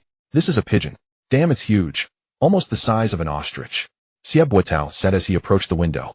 Lu Qi followed, grabbing the fire axe from Heya, while Bai Jia pulled Heya, who was eager to rush forward back to a safe distance. You take the left, I'll take the right. When it charges, and use your strength and heavy weapon to strike its wings. It'll attack its legs on this side. Watch out for its beak, understand? Lu Qi instructed Xie Buotao. Xie Buotao's eyes were fixed on the mutated pigeon. He didn't speak, but nodded firmly at Lu Qi. With a loud clatter, the security bars reluctantly let go as the mutated pigeon lifted them into the air. It released its grip, and the bars tumbled down. With a harsh squawk, the mutated pigeon burst through the window, bringing shattered glass with it and awe-inspiring. Xie Buotao grew anxious upon seeing the situation, wielding his powerful weapon recklessly and smashing it towards the mutated pigeon. With a loud thud, it struck the pigeon's wing, eliciting a mournful cry from the creature, while the recoil sent Xie Buotao staggering back a step. The mutated pigeon twisted its head, its long beak darting towards Xie Buotao like a rapier. Meanwhile, Lu Qi channeled all his mental energy into the fire axe, swinging it down onto the mutated pigeon's right claw almost simultaneously. Crimson blood gushed forth, and the mental energy infused in the axe erupted, inflicting a second wave of damage on the wound. This was another application of Lu Qi's mental power. The wound on the mutated pigeon's leg suddenly widened, causing even more blood to flow. The immense pain caused its beak to miss Xie Buotao's chest, only leaving a deep gash on his shoulder. In agony, the mutated pigeon flapped its wings wildly. Lu Qi managed to evade the attack thanks to his precise mental judgment, but Xie Buotao was not so fortunate, getting knocked back hard against the wall. Ignoring Xie Buotao completely, the mutated pigeon turned and charged towards Lu Qi, its long beak aiming directly for his face, like a sharp sword. Lu Qi gathered all his mental power in front of him, forming a shield the size of a plate. The beak struck the mental shield fiercely, momentarily piercing through it, continuing its relentless thrust. Taking advantage of the brief moment, Lu Qi swiftly dodged to the side, evading the mutated pigeon's attack. He then thrust the fire axe upward, slashing a palm-sized gash across the creature's neck, scattering a small tuft of white feathers into the air. With one wing broken by Xie Buotao and one leg incapacitated, the mutated pigeon lost all mobility. After sustaining a few more axe strikes from Lu Qi, fear appeared in its eyes. Its intelligence had increased post-mutation, and it turned to escape through the window it had entered, only to find Xie Buotao blocking its retreat. The mutated pigeon charged recklessly towards Xie Buotao, its beak colliding violently with the weapon in it. Xie Buotao was knocked back a step, the tremendous force causing him to taste blood in his throat as he coughed it up, sustaining a serious injury. The mutated pigeon also suffered, as the same force left it dizzy, its head spinning in confusion, leading it to collapse to the ground. Without a moment's hesitation, Lu Qi rushed forward, swinging the fire axe repeatedly at the mutated pigeon's skull until it was reduced to a mass of pulp, finally collapsing onto the ground, gasping for breath, his hand holding the axe trembling slightly. Seeing the battle come to an end, Bai Jia and Heya rushed over, staring at the wreckage before them, unsure of what. How are you, Xiao Tao? Is the injury serious? Lu Qi asked Xie Buotao, panting heavily. I'm fine, cough cough, or really don't worry about me, Xie Buotao replied, trying to stand up, but failing twice despite it. Hearing Xie Buotao's strong response, Lu Qi felt relieved and shook his head at the two women before him. You shouldn't just stand there. At least go find something to help Xiao Tao bandage his wound. Didn't you see that big gash on him? Bai Jia, you go and help Xiao Tao with the bandaging. Hey, you find something to block the window. If another pigeon flies, and everything will be over. Under Lu Qi's direction, the two finally began to move. Bai Jia returned shortly with a few towels in hand. Without a word, she rushed to Xie Buotao and removed his jacket, revealing a muscular physique. After transforming into a beastman, his body was impressive, with well-defined chest muscles, trapezius, and a neatly defined six-pack. A half-foot-long gash was present on his right chest, oozing blood from a gap the size of a baby's mouth. It looks like we might need stitches. Oh well, we can't find any needle or thread anyway, let's just do this. Bai Jie said with a bright smile, while muttering softly. No, Bai Jie, please be gentle. Xie Buitao screamed in terror. Unfortunately, Bai Jie seemed not to hear, pressing down on his wound with one hand and applying a towel over it. When she tried to bind it with the towel, she found it too short. Grabbing one of Xie Buitao's hands, she pressed it against the now red towel, then attached two towels together, binding his wound in a manner that could only be described as simple and brutal. Watching this, He felt a pang of sympathy for Xie Buitao. As Xie Buitao grimaced and howled in pain, Bai Jie finally finished bandaging his wound. Chigu, he called out, tears welling in his eyes. What's wrong? Xiao Tao, are you moved because a beautiful girl is bandaging your wound? Lu Qi glanced at Xie Buitao's disheveled shoulder, having witnessed the entire bandaging process, which was painful to watch. Lu Qi had decided that in the future, if he were to get injured, he would rather die than let Bai Jie bandage him.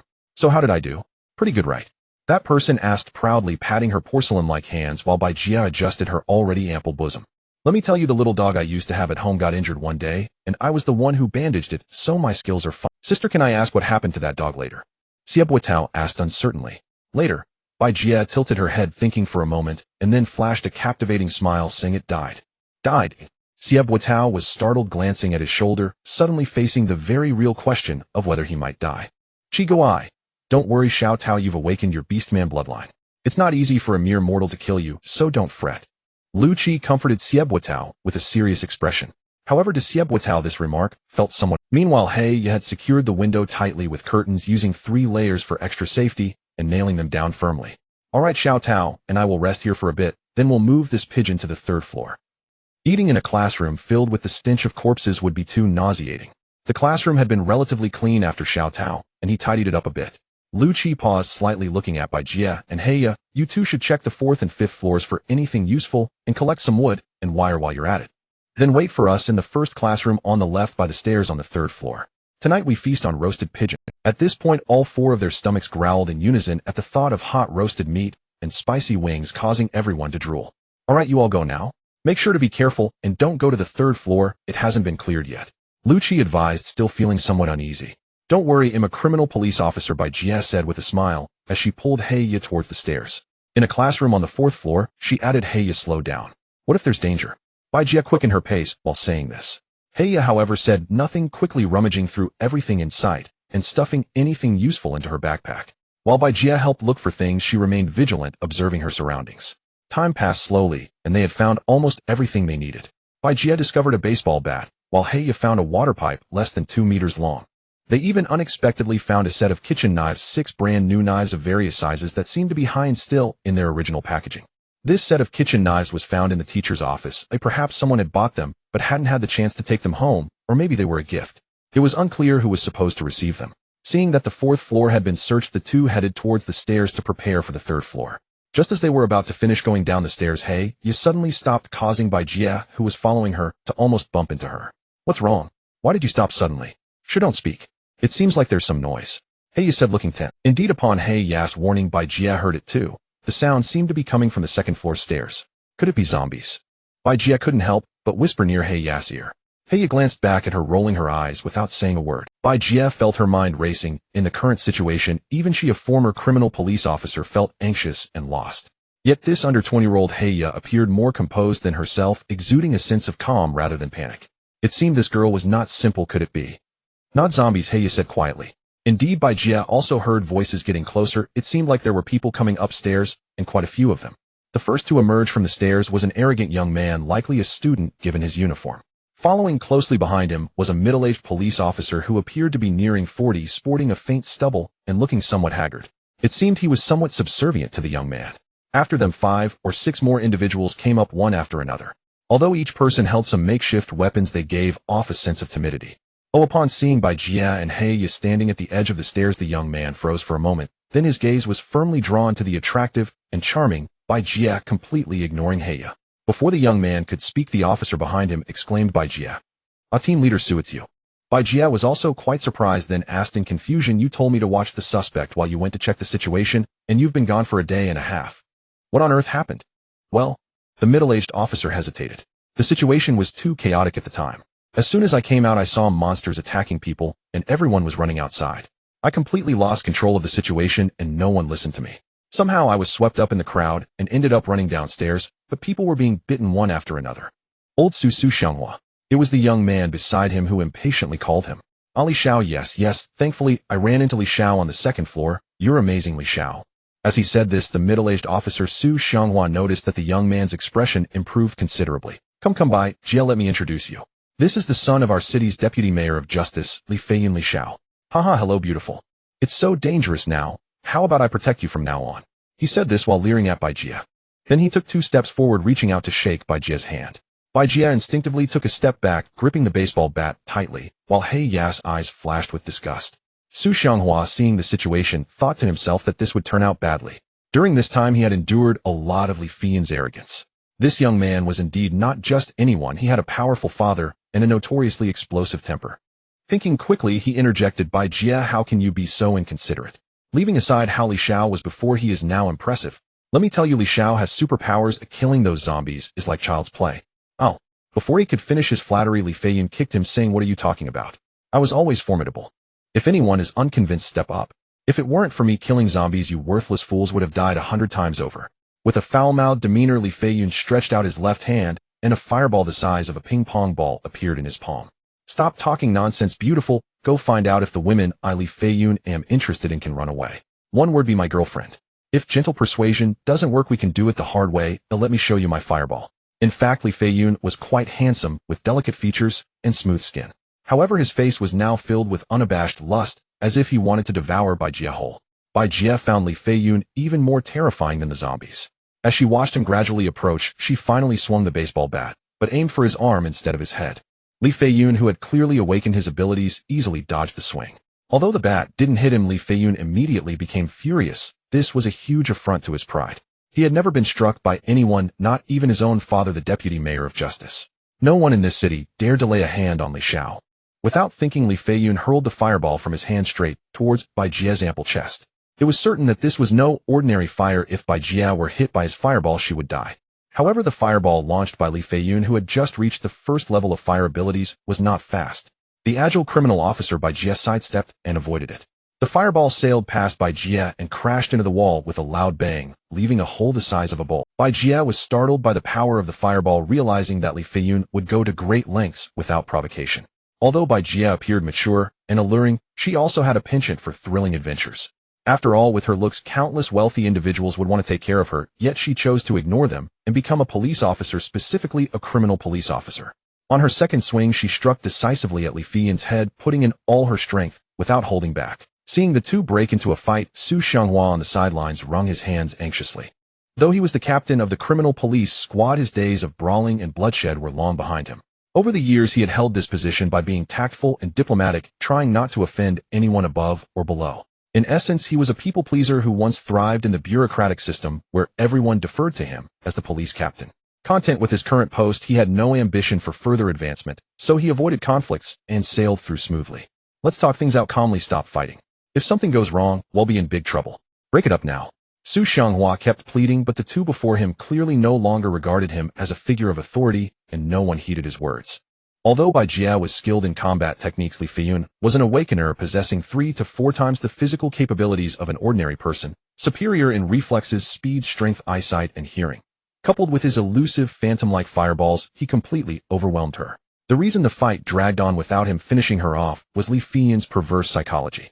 He would grope Bai Jia's chest one moment, then kick her buttocks the next, each time erupting into raucous laughter, while spewing a relentless stream of vulgarities.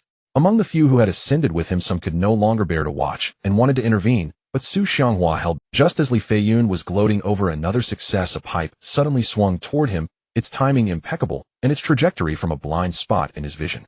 Li Feiyun never saw it coming, so he didn't even attempt to dodge. The pipe struck his right arm with full force. It was He Ya who had hit Li Feiyun with the pipe. This ordinary girl had been overlooked, almost unnoticed by anyone. And after that strike, her movements didn't stop, as she immediately swung again. But Li Feiyun, having reacted, caught the descending pipe with his left hand and yanked it toward him, causing He Ya to stumble forward. He then kicked her in the stomach, sending her flying backward, unable to hold the pipe. She crashed against the wall with a loud thud. He Ya, sprawled on the ground, struggled to get up, but after several attempts she failed. Driven mad by the pain in his right arm, Li Feiyun swung the pipe to meet Bai Jia's descending bat. With a clang, her bat flew out of her hands. Her arms trembled and blood trickled from her torn tiger's mouth. Li Feiyun showed no mercy. He swung the pipe wildly at Bai Jie's head. Despair flickered in her eyes as she realized she had no strength left to evade. Suddenly a fire axe thrust out from behind her, blocking Li Feiyun's pipe with a resounding clang that echoed through the corridor. The axe blade then slid along the pipe toward his hand, startling him so much that he released the pipe and stumbled back several steps. Damn it! Who the fuck? Li Feiyun started to curse, but his words died in his throat as he met a pair of eyes blazing with chilling murder. The sheer killing intent in that gaze stifled his profanity. It was Lu Qi who had saved Bai Jie in the nick of time. His 6-foot stature alone was intimidating, but now he exuded an aura of slaughter, as if he had waded through mountains of corpses and seas of blood, a killing intent that could not be cultivated by merely killing 1 or 2 people. Just as Li Feiyun, shaken by Lu Qi's overpowering move, began to retreat, another colossal beast man emerged from the staircase landing, greenskin towering, with 2 massive tusks protruding from its mouth, a terrifying sight. What made it even more horrifying was the ferocious weapon clutched in one of its hands, 2 pipes over 2 meters long, tightly bound together with wire. At one end, numerous iron tools were lashed with wire, still hanging with shreds of flesh and blood, giving it a gruesome, bloody appearance. In its other hand, trailing behind as it walked, it dragged an enormous pigeon. Though grotesquely mutated, it was still recognizable as a pigeon, once the emblem of peace. This unnerved not only Li Feiyun, but also Su Xianghua and the nearby students. It wasn't because they were cowards. Xie Botao's appearance was simply too savage, delivering an unprecedented visual shock. Bai Jie, what's going on?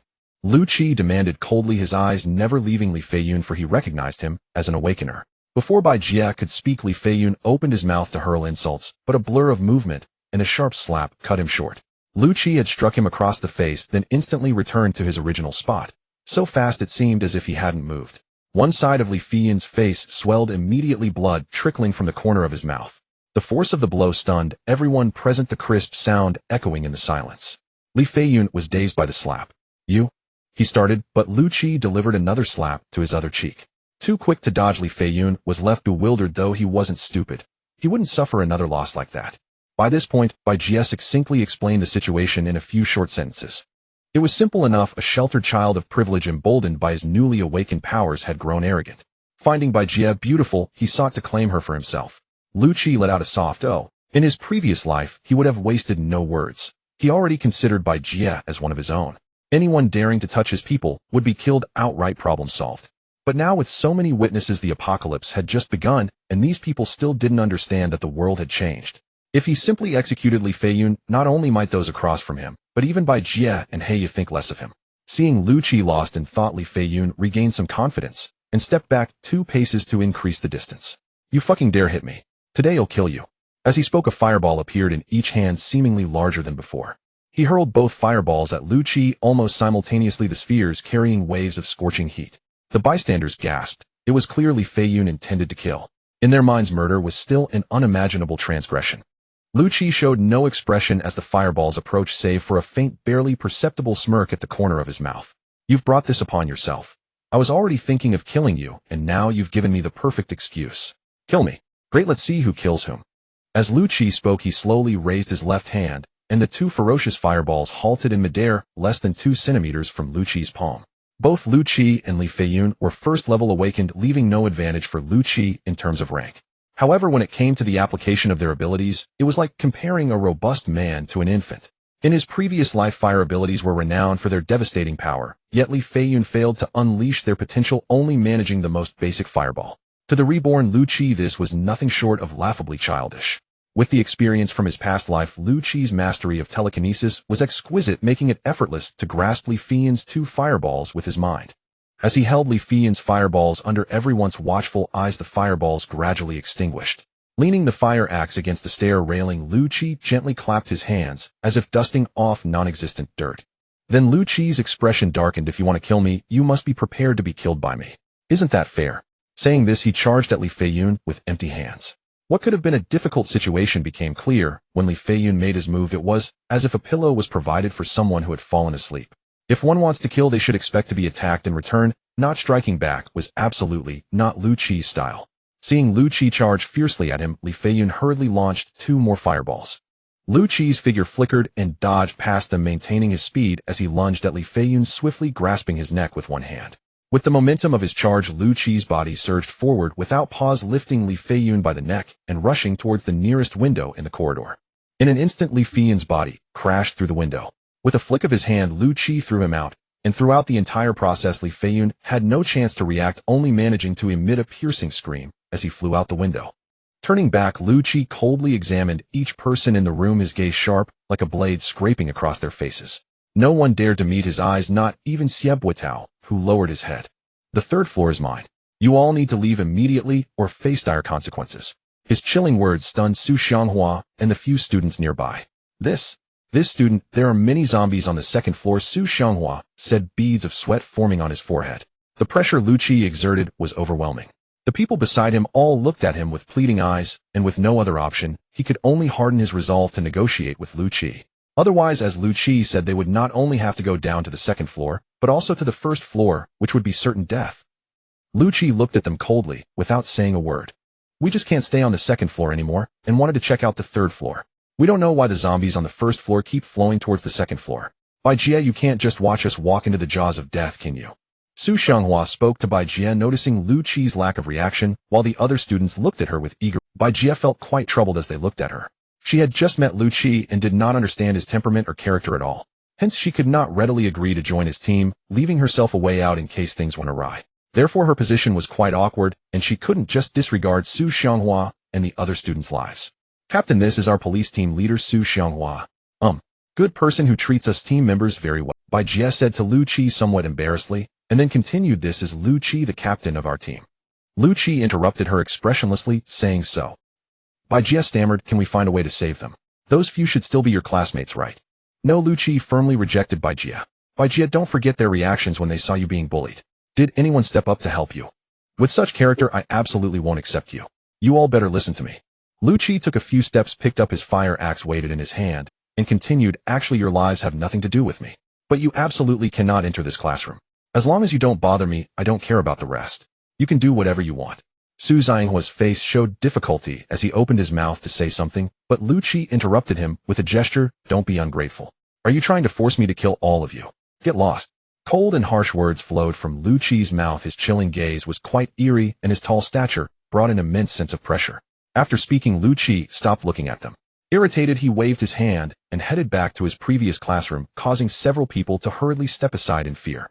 Xie Buitao followed without hesitation, shouldering a mutated pigeon as large as an ostrich, while casting a cold glance at the so-called classmates beside him. Each one looked down, avoiding his gaze, completely unwilling to meet his eyes. Xie Buitao looked down on them, greatly finding them too cowardly. Heya snorted coldly and followed suit, having no interest in the lives of these people, especially those who relied on others and abandoned their own self. Personal strength is what matters most, and following Lu Qi might reveal the overwhelming secret. She was not strong enough yet and needed to seize every opportunity to improve when the time comes. In the end, only Bai Jie remained awkwardly smiling, opening her mouth, and finally sighed as she slowly followed behind. Bai Jie actually felt quite resentful towards Lu Qi's actions. While she was happy when he had just come to save her, she could not accept how easily he had killed a living person. That was not a zombie, it was a being with a soul, and its own will, a normal human being, even if he was a bad person. She could not accept that, no matter how she looked at it. But now she was genuinely worried about Heya, a young girl being with these two fierce men, so she needed to protect. As for the people in front of her with Su Xianghua around, there should be no problems. Watching Lu Qi and the others walk away one by one, the remaining few were left dumbfounded, unsure of what to do. Having 3 years of apocalyptic experience before his rebirth, Lu Qi paid no mind to those students and did not believe they posed any danger to him. Thus it was merely a minor episode, having no impact on his plans whatsoever. Everyone hurry up and get something to eat. We have more to do in the afternoon, Lu Qi said as he walked inside. No problem, I'll start the fire, Xie Buitao replied as he tossed the mutated pigeon onto the ground. Bai Jie and Heya nodded in agreement and began to busy themselves. In this apocalypse, people eat whenever and wherever they can. It is impossible to have 3 scheduled meals. In his previous life, Lu Qi typically had only 2 meals a day. Time quietly passed as they busied themselves. A fire was roaring in a pile near the classroom window with a stainless steel pot suspended by wire above it. This pot had been found by Xie Buitao in a professor's office on the 4th floor.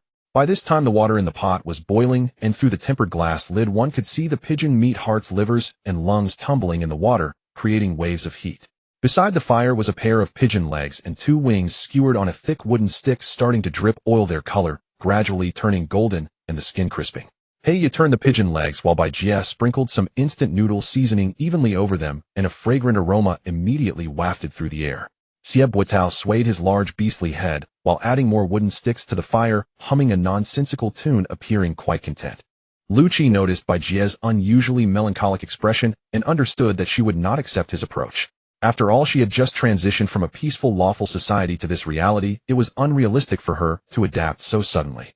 He could still observe her future behavior, and if she continued to be soft-hearted and lazy, he would not hesitate to abandon her.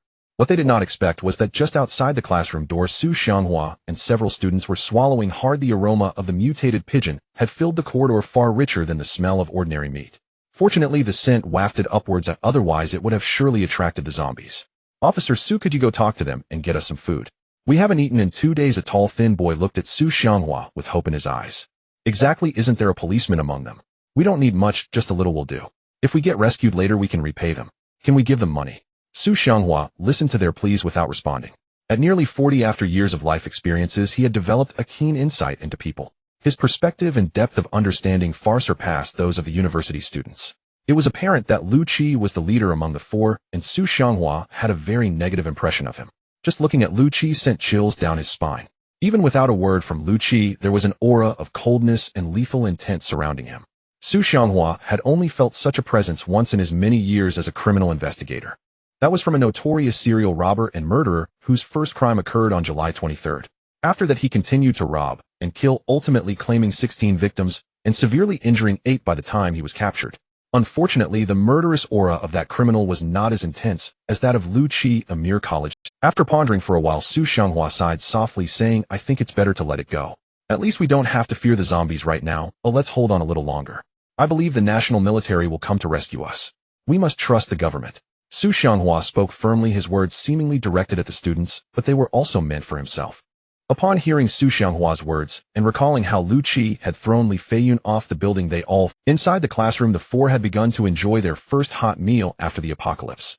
Heya held a bucket of instant noodles filled with succulent mutated pigeon meat, steam rising up accompanied by a rich meaty aroma. Her plain face showed no expression as usual, but her eyes betrayed her longing. She gently blew on the soup and took a sip, the warmth spreading from her mouth to her stomach, diffusing heat through every pore of her body. Heya let out a low, satisfied moan, then suddenly jolted awake, her cheeks flushing slightly. She looked around only to find no one paying attention to her. Oh, everyone had already started to eat heartily. The most exaggerated eater was, of course, the beast man Xie Buitao. Without fearing the heat, he grabbed a piece of mutated pigeon meat and stuffed it directly into his mouth. After a couple of chews, he reached for another piece. The freshly roasted pigeon meat was golden and glistening, seasoned with Bai Jie's instant noodle seasoning, and with each bite it oozed oil accompanied by satisfying smacking sounds. Though Lu Qi made no noise, he was definitely not slow in eating. Even Bai Jie had abandoned her image, using her hands to grab the meat, and seeing this, Heya felt there was nothing more to say and joined in. Grabbing a piece of meat and putting it into her mouth, the savory taste filled her mouth.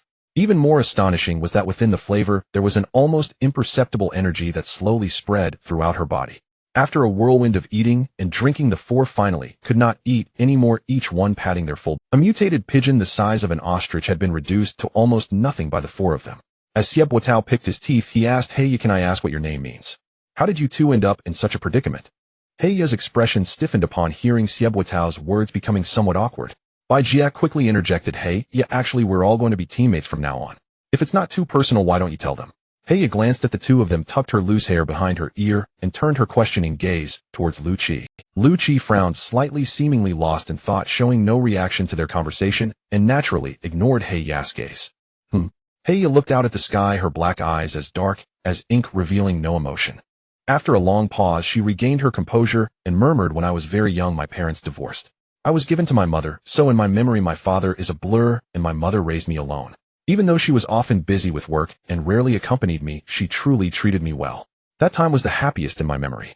Her voice was soft, and her complexion had relaxed significantly, as if recalling something beautiful. Then she became gloomy again, continuing in a low voice later. "I gradually grew up, and the costs of schooling and other expenses increased, putting a lot of pressure on my mother. Gradually her smile faded, and her demands of me became harsher. She even started to drink, and when drunk she would beat me, but once sober, she would hold me and cry. Despite that, I still loved her and told her I didn't want to go to school anymore, that I wanted to work. Every time I said this, she would become extremely agitated, yelling at me never to have such thoughts again. Eventually I stopped bringing it up and just buried myself in my studies. Life was relatively mundane, until she suddenly showed a fierce expression and gritted her teeth shouting until that beast appeared.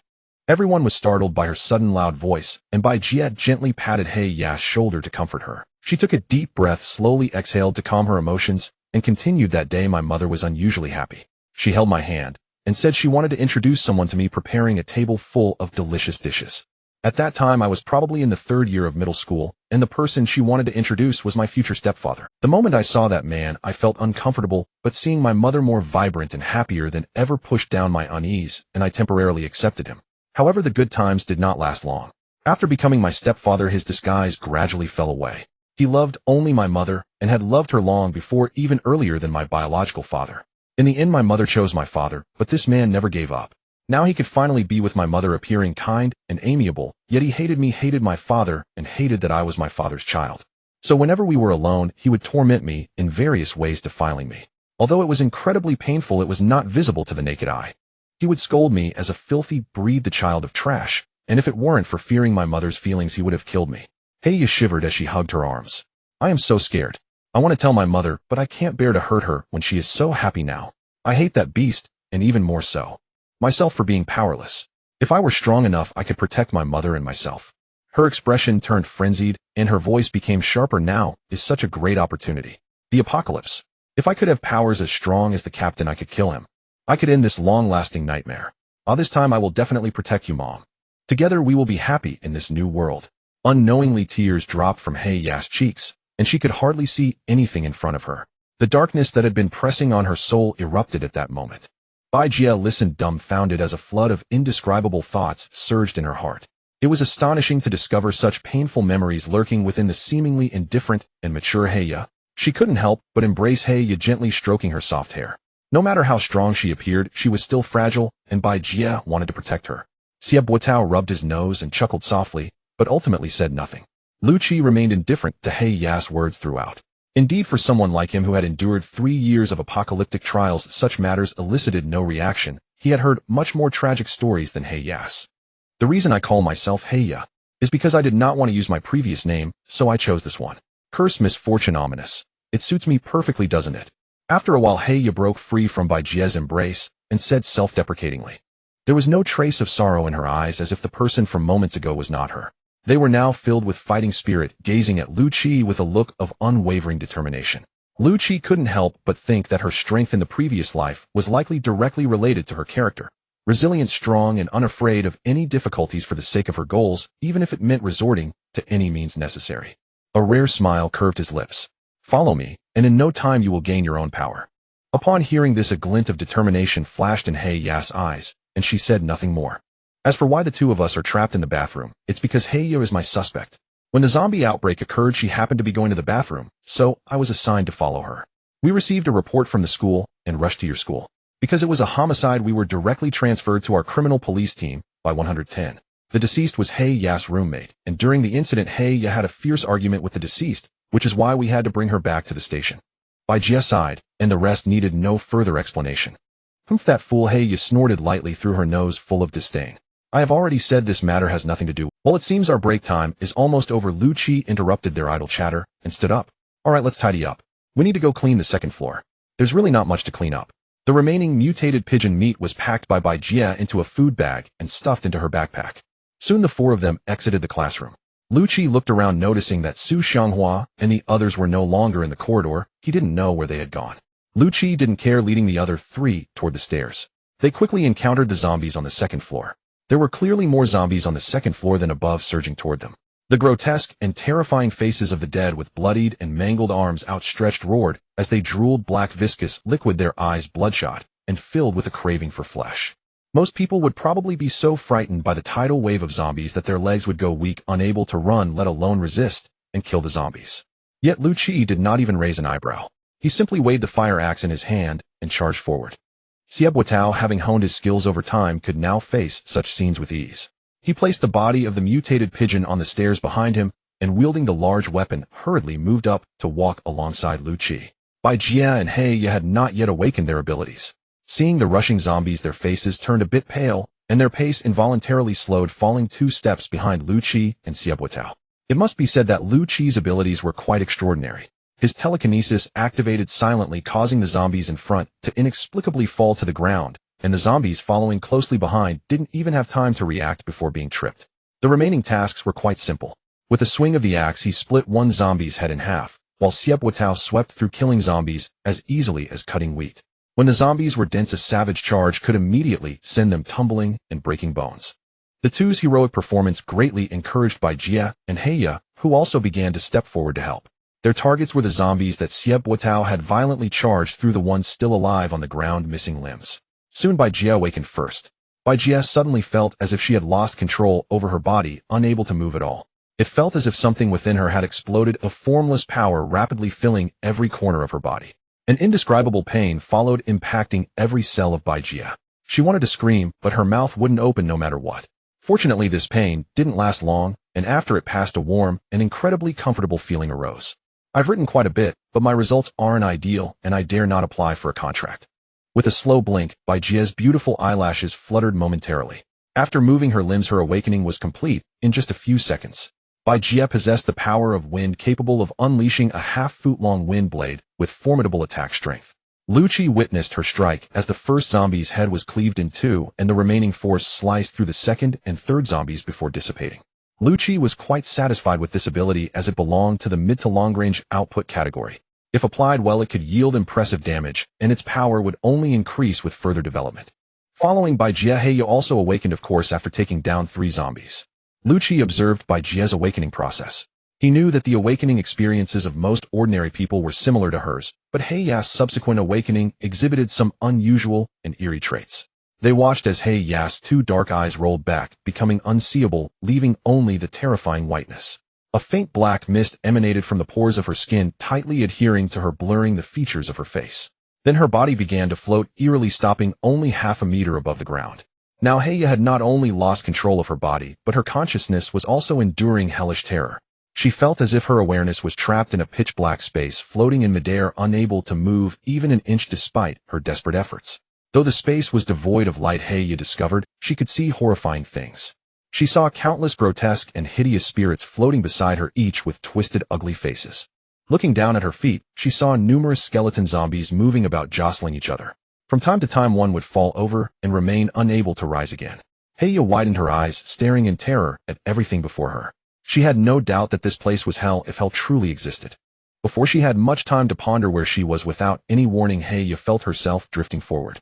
She couldn't control herself at all, though instinctively she wanted to scream, but alas, she couldn't. As Heya drifted forward, her consciousness collided with a spirit that had an eyeball swaying on its face. Immediately, a chilling force surged into her awareness, bringing sharp, agonizing pain. Heya felt an array of piercing agony. The spirit that Heya collided with vanished into black ash, but before she could catch her breath, she crashed into another spirit, bringing even more intense pain than the first. The spirit that Heya collided with vanished into black ash, but before she could catch her breath, she crashed into another. Not knowing how many spirits she had collided with, the agonizing pain was pushing Heya to the brink of collapse. Yet the spirits ahead seemed endless. Just when she thought she might die from the pain, a change occurred ahead. A massive western black dragon suddenly appeared right in front of Heya. The black dragon's enormous wings darkened the sky, its body covered in scales the size of door panels, each glimmering with a dark, ghostly sheen. In the instant Heya looked at it, the dragon's scales exploded simultaneously, bursting into clouds of black. Those black mists did not disperse. They maintained the dragon's shape, rapidly condensing again to restore the appearance of scales. But before long, they exploded again, repeating the cycle infinitely. The giant dragon, as massive as a mountain, opened its enormous, toothy mouth and emitted a silent roar. Waves of sound spread outward, filled with endless energies of resentment, rage, slaughter, and destruction. This roar directly targeted Heya's consciousness, nearly scattering it due to the dragon's sound waves. After several shakes, she finally stabilized herself with great difficulty. Suddenly, the dragon stopped roaring, and a tremendous suction force emerged from its mouth. Heya's consciousness had no time to react before being pulled inside, leaving her no chance to resist. In an instant, it felt as if Heya had lost her very thoughts, her mind empty. Whether it was a moment or an eternity, time had lost its meaning. After Lu Chi finished off the surrounding zombies, he stood guard beside Heya, while Siep Watao and Bai Jia watched her nervously. Heya's condition was terrifying. Even Siep Watao's awakening of his beastman bloodline hadn't caused such a commotion or taken so long. Just as Bai Jia couldn't help but feel a bit worried, and wanted to approach Heya. She suddenly opened her eyes, and the black mist surrounding her exploded outward. Up. Bai Jia was startled, followed by the black mist around Heya seemingly being drawn toward her body by an invisible force, instantly disappearing without a trace, and her floating body slowly descended to the ground. The awakening was complete, yet the pain remained deeply etched in Heiya's soul. Staring wide-eyed, she struggled to recall the moments after being drawn into the dragon's mouth, but no matter how hard she tried, she couldn't remember even a little. Seeing Heya in a daze, Bai Jia nervously approached and gently shook her hands. "Heya, are you okay?" Oh, I'm fine." Heiya's eyes finally regained their sparkle as she swatted Bai Jia's hands away and unsteadily stood up.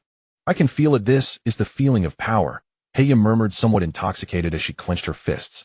"But this little bit of power you have now isn't much. It can only be said to be just the beginning." Lu Qi scoffed from the side.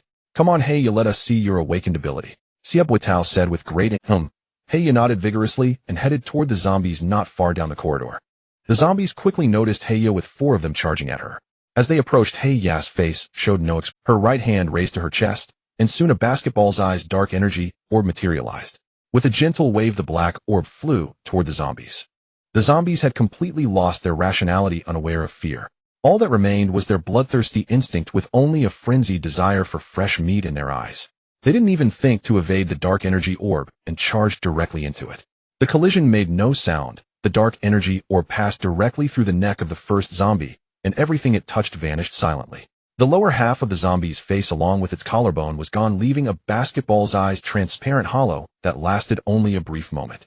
With a thud, the upper half of its face, still sporting a pair of blood-red eyes, fell to the ground, and the lower half collapsed, spilling its insides onto the ground. The dark energy sphere swiftly flew between the second and third zombies, taking with it the arm of one zombie, and halted half a meter in front of the last zombie.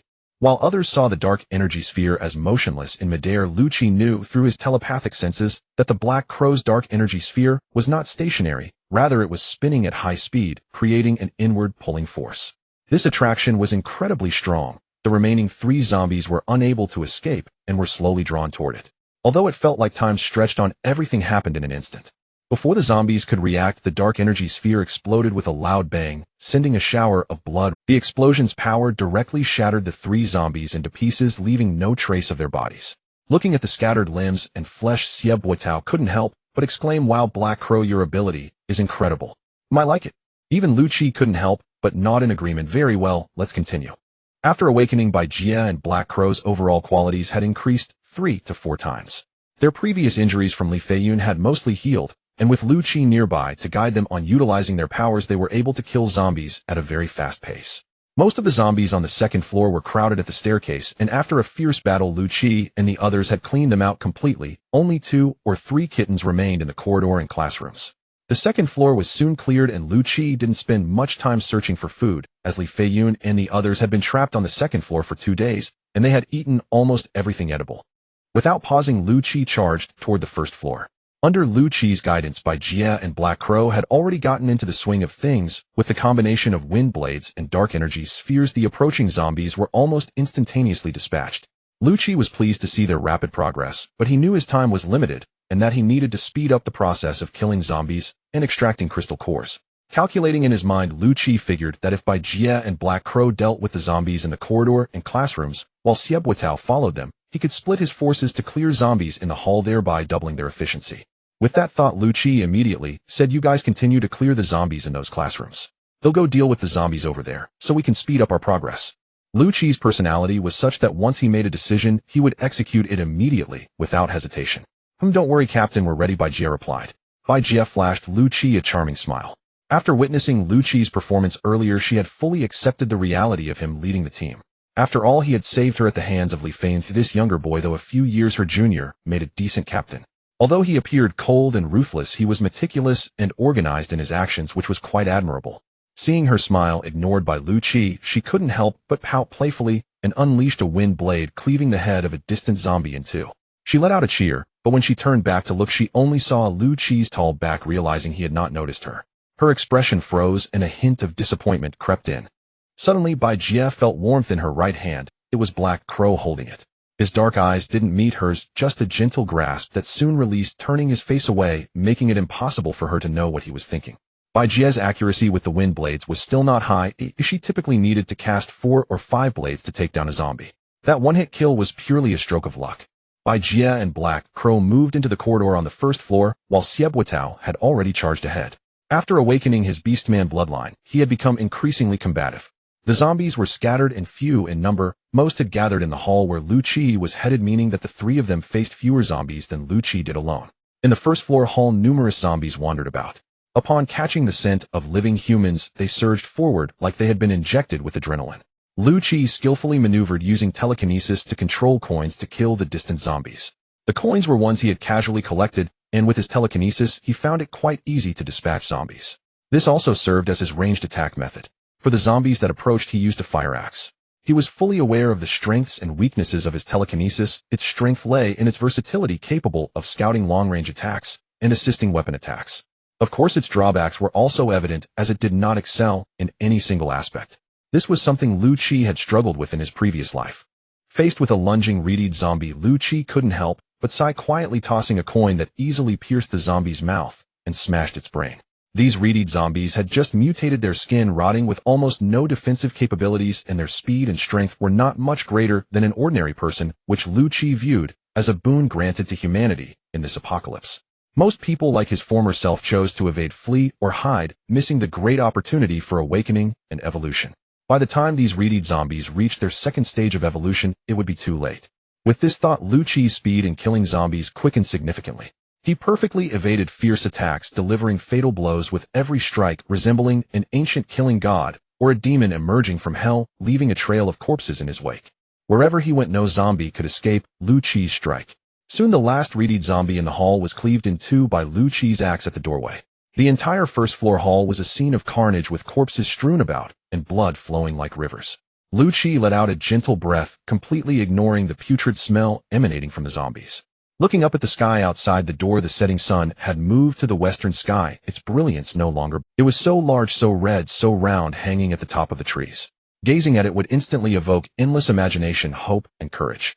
For a moment, Lu Qi was entranced, staring blankly as the sun slowly descended, darkening the sky. Reluctantly pulling his gaze away, he let out a long sigh. This sunset was perhaps the only beautiful thing in this apocalypse. However, there was little time for Lu Qi to ponder. Bai Jie, Black Crow, and Xieb approached without a hint of hesitation. Yet as they turned the corner into the hall, they were immediately stunned by the scene before them, each one wide-eyed and speechless, unable to believe what they were seeing. The hall on the first floor was littered with zombies sprawled haphazardly across the ground. Xieb counted silently and estimated there were about 50 or 60 zombies, almost all of which had been killed with a single blow. In contrast, the three of them had killed no more than 30 zombies at almost the same time. This is too powerful. The group exchanged glances with Su Xianghua, and they saw the shock reflected in each other's eyes. Lu Qi's status in their hearts grew significantly. He was even stronger than they had imagined. Gradually, everyone gathered behind Lu Qi, not uttering a word.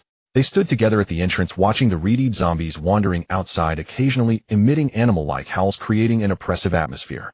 Glancing at his watch, which showed it was already past 6 o'clock, Lu Qi turned slowly, not even looking back at the three behind him, walking away at a steady pace. Without a second thought, Xieb followed closely behind Lu Qi. Heya pondered for a moment before resolutely joining them, while Bai Jie silently trailed behind Heya. The four of them quickly turned down the stairs and made their way back to the classroom on the third floor. Observing the tightly shut classroom door, it was evident that no one had entered. Seeing a small piece of cloth he had deliberately wedged in the door gap, Lu Qi sneered inwardly. Su Xianghua and the others were too timid. They didn't even dare to enter such an empty classroom. It was futile to leave behind some soup inside if they couldn't even survive in the apocalypse. Once inside the classroom, everyone found a place to sit. After an afternoon of fighting zombies, they were quite exhausted and needed to rest. As night fell and the light from electricity vanished, people reverted to a primitive state. Human adaptability is strong. They endured no unbearable suffering and enjoyed no unearned comforts. Xieb felt himself gradually adapting to this brand new world. He took out a lighter and lit a candle, gently placing it on a beer bottle. Xieb had about a dozen candles in his backpack, which were now their only means of illumination. Buotao light another one. Just one more, it's too dark. Bai Jie complained lazily while sitting on a chair. Sister, it's not dark, not dark. He'll get the fire going soon. We may not have much, but there's plenty of firewood. As he spoke, he casually picked up a book from the ground, glanced at the cover, and couldn't help but laugh. Calculus, haha, I can finally fulfill one of my wishes. What are you talking about? Bai Jie asked, puzzled. You don't know? I've always wanted to tear apart these useless books. I thought I'd have to wait until graduation, but it turns out I can do it now. As Xiaobuitao spoke, he tore out several pages, igniting them and tossing them into the leftover fire from lunch. With each page Xiaobuitao threw in, the fire began to blaze. After resting for a while, everyone had regained. Bai Jie got up, and along with He busied herself making something for everyone to eat, mumbling about who knows what. Lu Qi took out all his crystal cores and placed them on the small table in front of him. After a rough count, he found there were about 200 of them. These were all he had gathered over the past couple of days. Next to them lay a solitary crystal core, round and resembling a child's glass marble, while the other cores were similar in size, about the size of a person's fingertip, yet the solitary core was square with rounded corners resembling a die, and was white in color. The pure white core had a hint of red swirling inside, resembling blood vessels, making it easy to distinguish the two. Lu Qi's brow gradually furrowed. The uses for crystal cores were too numerous. He sighed quietly and decided not to think about it any longer. He needed to open his private space first, eagerly anticipating the rewards within. He wondered what it could be. Holding exactly 100 crystal cores, a low prompt sounded in his mind. 100 crystal cores can open the private space. Yes or no? Without hesitation, Lu Qi replied yes in his mind. Instantly, the crystal cores in his hand seemed to be enveloped by an invisible force, and in an instant they were crushed, forming a pure white energy that surged directly into the center of Lu Qi's eyes. Lu Qi felt as though his head had been violently struck, leaving him momentarily dazed before gradually regaining clarity. He sensed a strong connection forming with a mysterious space and experience he had gone through in his past life, yet this time it still excited him. With a thought, Lu Qi's consciousness seamlessly entered his private space. Before him lay a space measuring 10 by 20 meters, not very large, with a height of 5 meters. All around, even beneath his feet, was an invisible barrier formed by energy isolation, while outside this layer of energy thick, gray mist swirled, continuously obscuring any view of the outside world. This space became a small safety net for him in the apocalypse. Lu Qi felt a newfound sense of security, no longer as anxious as he had been in the previous days. Taking a deep breath, Lu Qi's consciousness exited the space. The time spent inside was brief, and since the outside was now completely dark, no one noticed Lu Qi's unusual behavior. Even if someone did see, they would likely just think he was daydreaming. With a motion of his hand, he stored his bag into the space. This bag contained various items he deemed. Looking at the remaining over 100 crystal cores in front of him, Lu Qi furrowed his brows, tightly contemplating the future development of his team in conjunction with his rebirth experience, thinking it over seriously. Tomorrow would be his first challenge after rebirth, a challenge and an opportunity. To face countless challenges ahead, he must make tomorrow perfect and maximize the benefits of his rebirth experience, thus not failing the chance bestowed upon him by fate. With a slight motion of his hand, several maps appeared on the desk, including maps of the school and the city. These were found in a teacher's office, and he also had provincial, national, and world maps in his backpack, but it wasn't time to use them yet, so he left them in the bag. Taking out a red marker, Lu Qi's gaze first landed on the school map. He pondered quietly, occasionally marking the map with the pen. Observing Lu Qi deep in thought, Bai Jie approached him, and Heya followed closely, like her shadow. "Captain, is there something on your mind?" Bai Jie showed clear concern in her voice, leaning forward with her shoulder-length curls cascading down like a waterfall. "It's nothing, just some thoughts about the future that I can't quite figure out," Lu Qi replied. "Oh," Bai Jie said lightly, her beautiful brows furrowed slightly. "What is it? Can you share it with me?" Lu Qi remained silent, merely shaking his head subtly. His nature was that of a typical tyrant. He preferred to follow Cao Cao's saying, "I would rather betray the world than let the world betray me." Therefore his plans were not easily shared with others. Bai Jie wanted to say more, but at that moment she felt someone tugging at her clothing. Turning around, she saw it was Heya, who clearly did not want her to disturb Lu Qi further. Bai Jie cast another glance at Lu Qi, but seeing that he paid her no heed, she had no choice but to follow Heya a few steps away and sit down beside the campfire. The dinner was simple and hardly sufficient, for they would soon be sleeping, and there was no need to eat too much. The modest meal was consumed quickly, and the meager portions vanished within minutes. With a soft clap of his hands, Lu Qi called everyone over, handed each person 10 crystal cores, and taught them the method of absorption. "Absorb these 10 crystal cores, then off to sleep," Lu Qi instructed before turning to absorb his own cores without further ado. Grasping the crystal cores in astonishment, the others had suspected something when Lu Qi had been gathering them earlier, but none dared ask. Now his words revealed the cores' true purpose. One by one, the crystal cores crumbled to powder in their hands, and streams of energy surged into their bodies, accumulating and growing denser.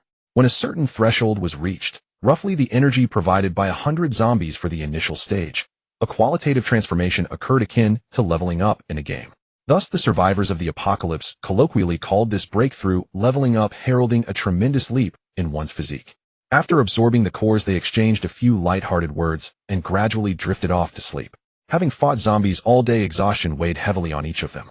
Lucci had arranged no night watch tonight. All the zombies in the building had been eliminated, rendering such precautions unnecessary. Moreover, if any situation arose, Lucci was confident he would wake instantly. A confidence born from 3 years of survival in the apocalypse. The apocalyptic night was no different from any other, save perhaps for the stars, which seemed a little more numerous. It was late summer, early autumn, and the night was cool, clear, and serene. The stars shone brighter and larger than ever, like dazzling gems studded across a silver-gray canopy, casting a crystalline, gentle radiance that made everything on Earth appear elegant and tranquil. At dawn, the grayish-blue vault above began to fade, softening into a faint azure mist where the sky met the... Lucci was the first to wake. The classroom was still dim. Last night's fire had died out. It had been a long time since he had slept so comfortably. Rising, he went to the window and pushed open half of it with a click. A stream of fresh air mingled with the scent of trees rushed in to greet him. He didn't need to call the others. The sound of the window opening stirred them awake one by one. None of them lingered, and soon everyone was busy with their tasks.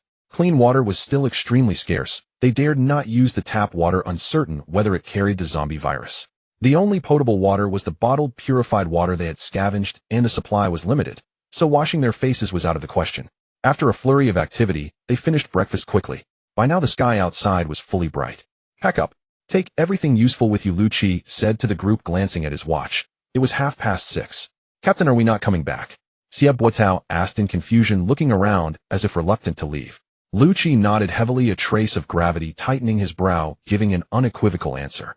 They packed quickly, mainly because there was little to gather. The pigeon had been devoured by 4 people, leaving almost nothing. If they didn't find new food, they would go hungry by midday. Their appetites were enormous. After awakening their abilities, each person's appetite had increased. The most obvious change was in Boitao the beastman, whose appetite now rivaled that of 3 normal individuals. Staying put was clearly unsustainable. Before them lay 4 bags containing all their useful possessions. Lucci stepped forward, gave a casual wave of his hand, and the bags vanished into thin air. Everyone was startled, faces etched with shock. This was no ordinary ability. They were intensely curious about Lucci's power, but though their lips parted, none dared to ask. Finally, Boitao blurted out, "Holy crap, Captain, is that a storage space? Are we playing an online game? Captain, are we about to strike it rich?" In their hearts, they all felt the same. Their captain was incredibly badass. The image of Lucci in their minds now was one of mystery, strength, and taciturnity. Heya looked at Lucci with stars in her eyes. She had always longed to become strong. Her sole purpose was to return to her mother as a formidable warrior. She decided then and there that she would stick with this captain. She felt that following Lucci was her path to power. Lucci acted as if he had done something utterly trivial, his innate, overbearing nature surfacing. He wished to conceal his true strength from everyone, even his own team members, though he of course preferred to know every detail of theirs. Completely ignoring Boitao's clamor, he clapped his hands and said flatly, "Let's go. Today will be..." The 4 filed out. At the doorway, Boitao paused, turned back to look at the classroom, and felt a pang. He gritted his teeth, let out a sigh, and turned to catch up with the others. They soon reached the main entrance on the 1st floor.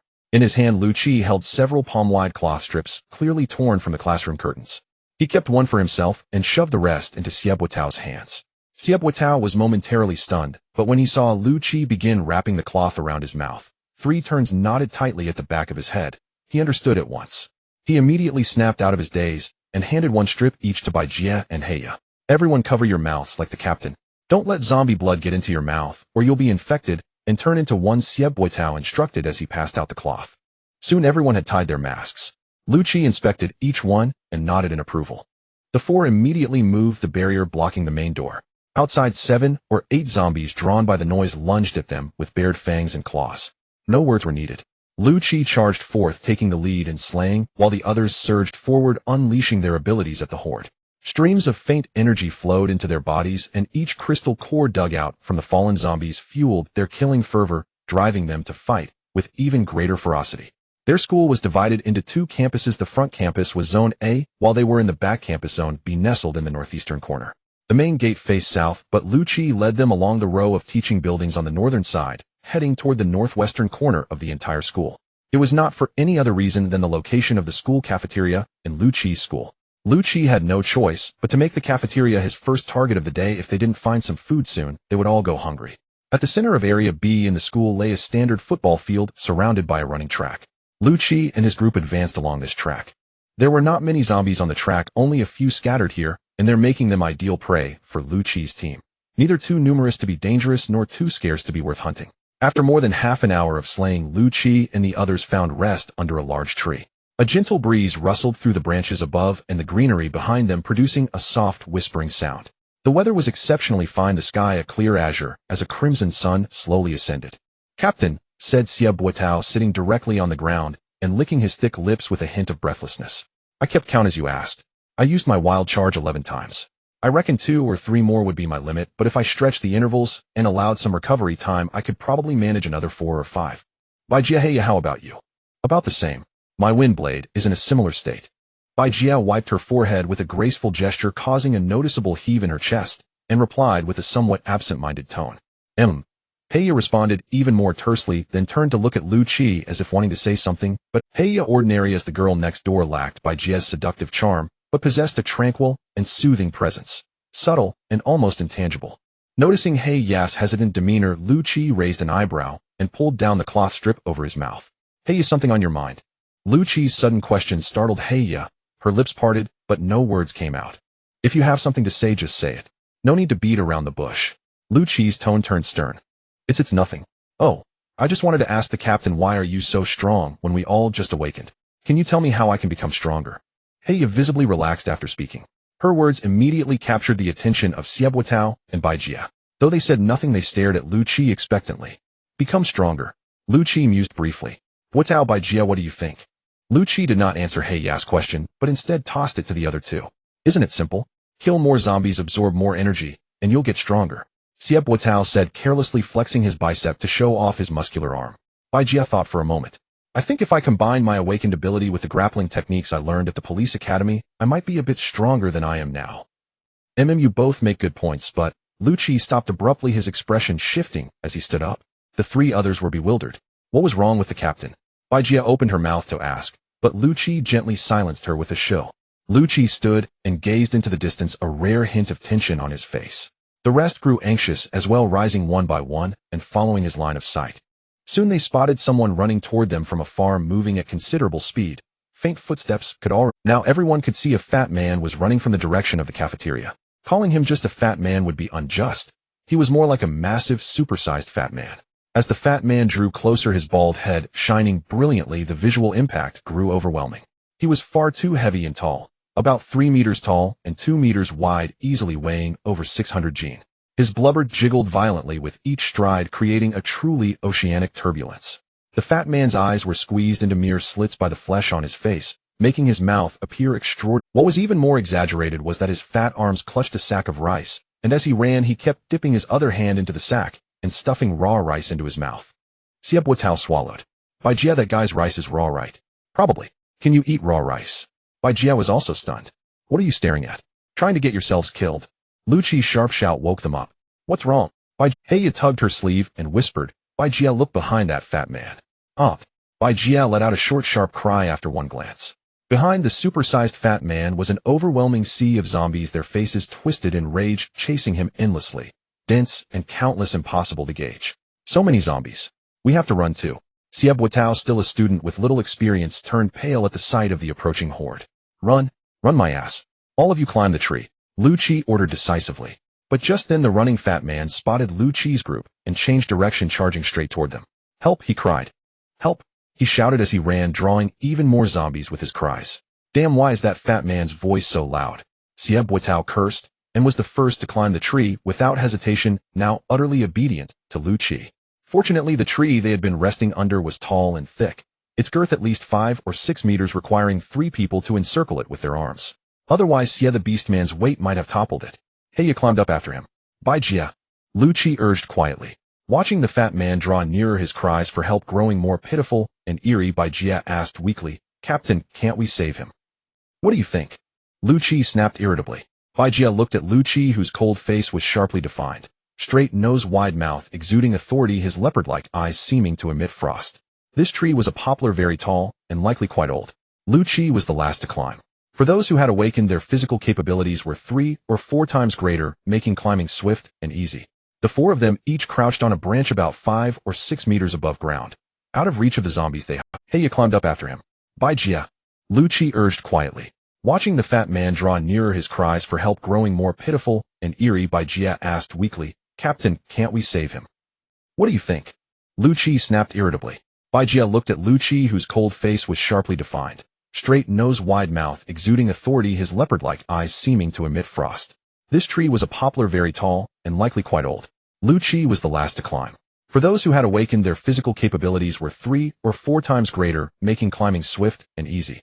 The 4 of them each crouched on a branch about 5 or 6 meters above ground, out of reach of the zombies. Before they could even catch their breath, the supersized fat man, like a mobile mountain of flesh, had already reached the base of the tree. Up close, Lu Qi and the others could see his blubber bouncing violently with each step. They feared the slabs of fat might be flung off. His heavy footsteps made even the tree tremble faintly. "You cowards, faster than monkeys. Get down here," the fat man cursed as he slammed his body hard against the tree. With a loud thud, the poplar tree shook violently, almost shaking Xieb off. He quickly hugged the trunk and shouted back, "You damn fatty, why are you hitting our tree? If you've got the guts, come up here." Xieb hurled curses downward. The fat man looked puzzled, reached out, and tried. Damn, his belly pressed against the trunk and his hands couldn't even touch the tree. How could he climb? "What the hell are you? Are you even human? Do you believe I'll knock this tree down?" The fat man looked up and was startled by Xieb ferocious appearance. "Is that an orc from World of Warcraft?" he muttered, stuffing another handful of rice into his mouth, while cursing. "Of course I believe you. Go ahead and knock it down. But fatty, I'm not just human. I'm a good human. So let me tell you, look over there. Seems like quite a few schoolmates are coming. Hey, I think there's even a teacher," Xieb teased. Startled, the fat man turned his head. In the brief moment he had paused under the tree, the zombies had closed in to within 4 or 5 meters. He could now clearly see their twisted, hideous faces, and the stench from their open mouths seemed to have already reached his nostrils. "Mom." With a yelp, the fat man abandoned the tree and sprinted away, still cursing as he ran. "Just you wait, especially you orc bastard. I won't let you off. A bunch of heartless bastards." Watching the cursing fat man disappear into the distance, Jia felt uneasy. She was a police officer, a criminal investigator. Standing by and doing nothing was not what she should do, but given their current situation, their spiritual energy was nearly halved. Saving him was impossible. Watching the endless stream of zombies pass beneath the tree, she felt grateful that she had followed Lu Qi's advice. Otherwise, with her already depleted spiritual energy, she wouldn't have been able to kill many zombies. 2 conflicting thoughts waged war in Jia's mind, her expression shifting unpredictably. Lu Qi deliberately glanced at her, his piercing gaze, as if able to see through her heart, reading her emotions clearly. Lu Qi fully understood Jia's thoughts, yet he said nothing. There was truly nothing for him to say. After she experienced more of such situations, she would naturally come to understand. Xieb and Heya, gazing at the zombie horde beneath the tree, were so terrified they dared not make a sound. Given Lu Qi and his team's abilities, 30 or 40 zombies were their limit, especially in such open terrain. The zombies running past the tree numbered at least over 100, nearly 200, enough to overwhelm them completely. As the zombie horde was about to pass, Tao charged from behind the zombie group and tried to keep the last dozen or so for us. Jia, Heya, get ready. Lu Qi's eyes were fixed on the zombie swarm below as he gave the command, his tone resolute and brooking no dissent. Captain, leave it to me." Xieb grasped his massive weapon, striking an exaggerated and flamboyant pose. He hoisted it onto his shoulder, and with his greenish height, bull-like eyes, 2 protruding tusks, and his frequent habit of licking his lips with a scarlet tongue, he was the very image of a fearsome demon. The fat man's remark was apt. He truly resembled an orc straight out of a fantasy game. With a leap, Xieb sprang from the tree, wind whistling around him. He gathered his spiritual energy and launched a savage charge, carving out a blank stretch over 3 meters wide and more than 10 meters long from the rear of the zombie horde. "Kill!" Lu Qi roared, gripping his fire axe as he leaped down.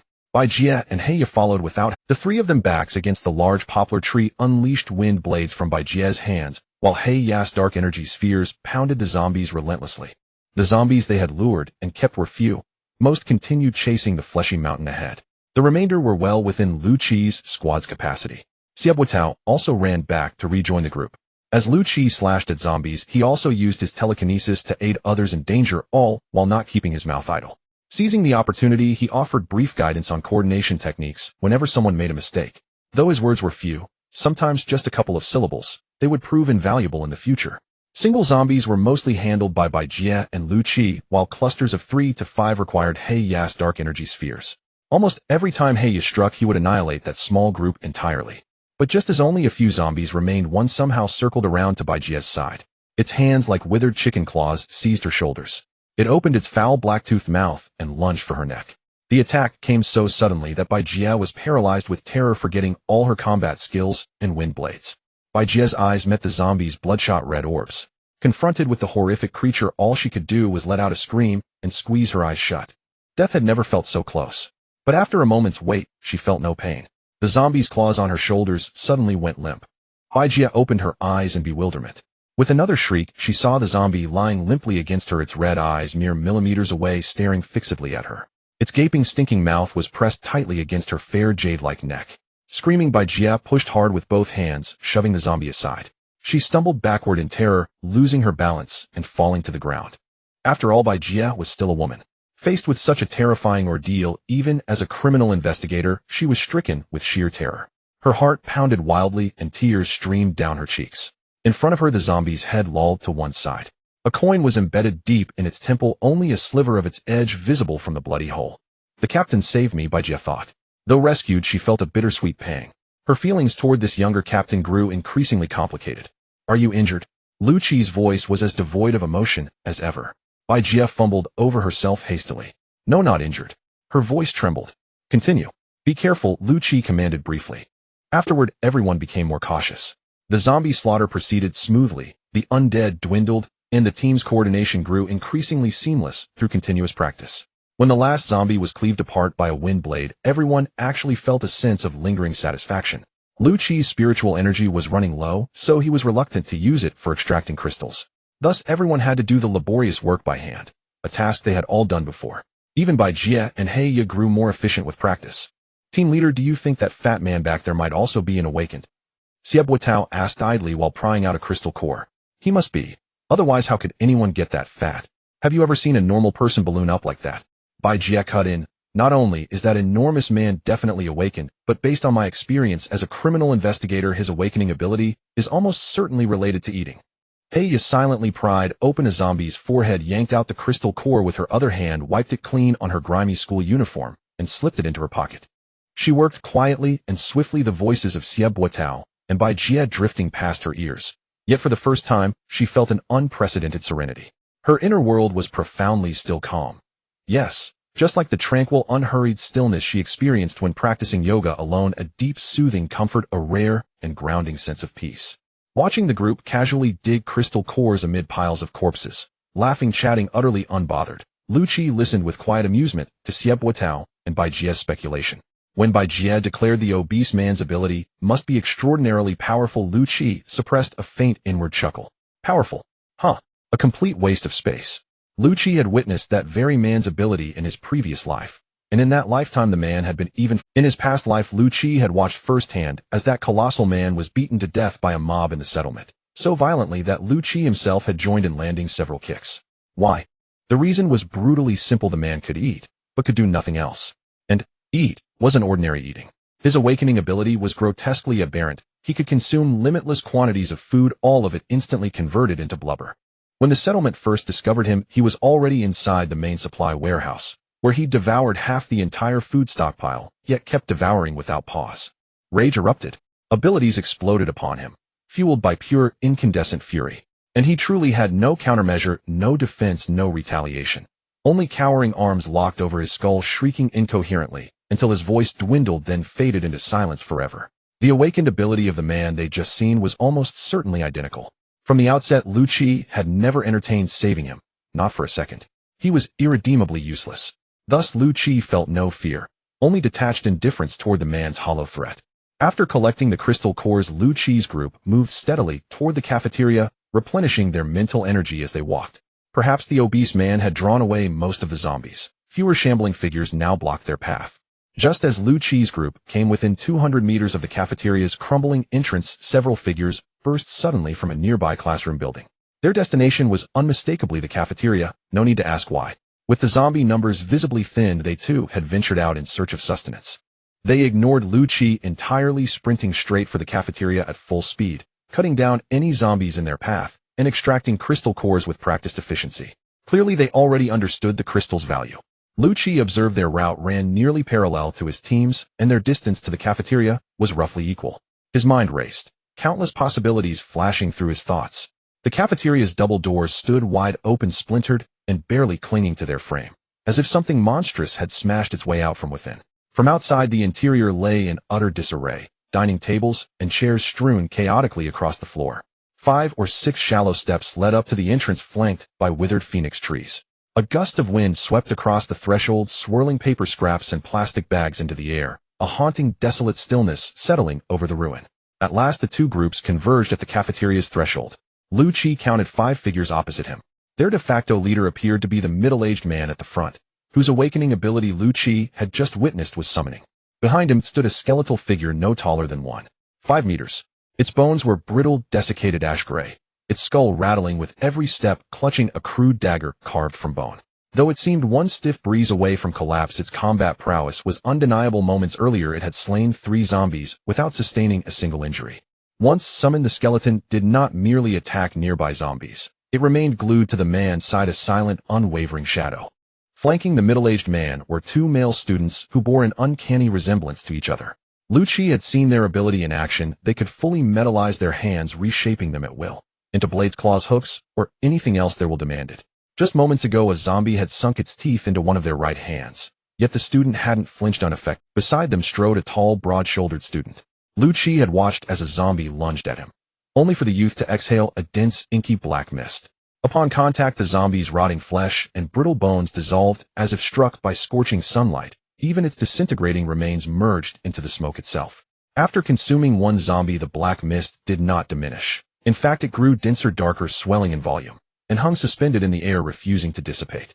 As they advanced, both the tall student and those behind him carefully veered wide around the lingering mist, evidently aware that crystal cores within the dissolved zombies had vanished along with their bodies. In contrast, crystal cores extracted from zombies killed by others had been diligently collected. Clutched protectively in his arms was a petite young woman, no taller than 1.6 meters, her fair skin luminous, her long flowing hair cascading over simple jeans, and a t-shirt radiating youthful vitality. She was clearly his girlfriend. Earlier, as they'd charged forward, she'd quietly shaped her hand into a delicate pale blue flower and offered it to him. The moment he consumed it, his posture straightened, his gaze sharpened, renewed, revitalized. Lu Qi's pulse quickened. That was a healing ability, exceedingly rare even in his past life. Securing this young woman's allegiance would dramatically bolster his team's survival odds. Lu Qi had just finished sizing up the opposing group, his mind already calculating angles of approach, when the middle-aged man stepped forward, calm and deliberate. He looked like a teacher, well over 50, silver threading his temples, slightly portly. His face was square and strong, his complexion warm bronze, his broad forehead bore few lines, though frost had already touched his temples. He wore thick-rimmed glasses, and though his eyes were small, they gleamed with remarkable depth, warmth, and vivid intelligence. Haha, greetings everyone. I'm Ma Inran, your history instructor here at school, he said warmly, offering a genial smile. Oh, Professor Ma. I've attended your lectures before, Xieb Watao exclaimed. Professor Ma, however, stared blankly, utterly failing to recognize the beast-like figure before him. Haha, Professor Ma, you certainly don't remember me. No matter. Allow me to introduce our team leader, Xieb Watao said smoothly. Then with seamless subtlety retreated behind Lu Qi, forging an implicit confrontation of leaders. Lu Qi completely disregarded the man's surnamed Ma, his tone icy and biting. What do you want? After all, strength lies in numbers. I believe that as long as we all work together, we can hold out until the country's rescue arrives, for the nation and government will not stand by idly. They must already be taking action. After being rebuffed by Lu Qi, Professor Ma's expression clearly stiffened, yet he continued to speak incessantly, growing more and more fluent, showing no signs of stopping. While speaking, Professor Ma meticulously observed Lu Qi's expression, hoping to catch even the slightest flicker of emotion on his placid face. However, to his disappointment, Lu Qi's expression showed no change. Even the light in his eyes did not flicker, as if Professor Ma's words had nothing to do with him at all. In fact, to Lu Qi this was indeed irrelevant. Finally, he impatiently interrupted Professor Ma, asking, "You say your surname is Ma?" After being interrupted once again, Professor Ma's face turned a bit awkward. Adjusting his glasses, he nodded. "Yes, my surname is Ma. I just want to ask," Lu Qi said, his gaze passing over Professor Ma to focus intently on the female classmate with healing abilities. "If we come together, there should be someone to keep their word, right? Are we following you or me?" Haha, Professor Ma laughed. "Of course you follow me. I'm your teacher. After all, I have the responsibility to lead you safely to await the rescue from above." Oh, Lu Qi finally pulled his gaze from the only female classmate in their group, completely ignoring the murderous glare from the tall boy beside her. No one noticed by Jie's eyes, which were fixed intently on Lu Qi, where a hint of jealousy brewed. Lu Qi's gaze wandered up and down the cafeteria entrance, scrutinizing the steps in particular.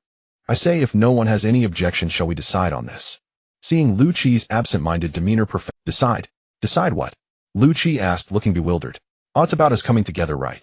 No, Lu Qi shook his head vigorously, like a rattle drum. We won't be joining you. With the apocalypse upon us zombies roaming the streets, you want me to follow the teacher? I might as well become a zombie myself. That way I could bite anyone I want. As long as we stick with the captain, we won't listen to you. If you follow our captain, maybe we can lead you along for some fun. Xie Buitao immediately expressed his stance. He was firmly with Lu Qi and did not have a good impression of Xie Buitao felt that the man's words were somewhat hollow, leaving him uneasy, while Lu Qi, despite being cold, was indeed reliable. Bai Jie and Heiyan nodded in agreement. Alright, if everyone doesn't want to join, then forget it. I won't force anyone, Professor Ma said, generously shrugging his shoulders in resignation. I see everyone must have come for the food in the cafeteria. Why don't we all go in together and share whatever food we find based on head count? What do you say? As expected of a professor, his mind worked quickly.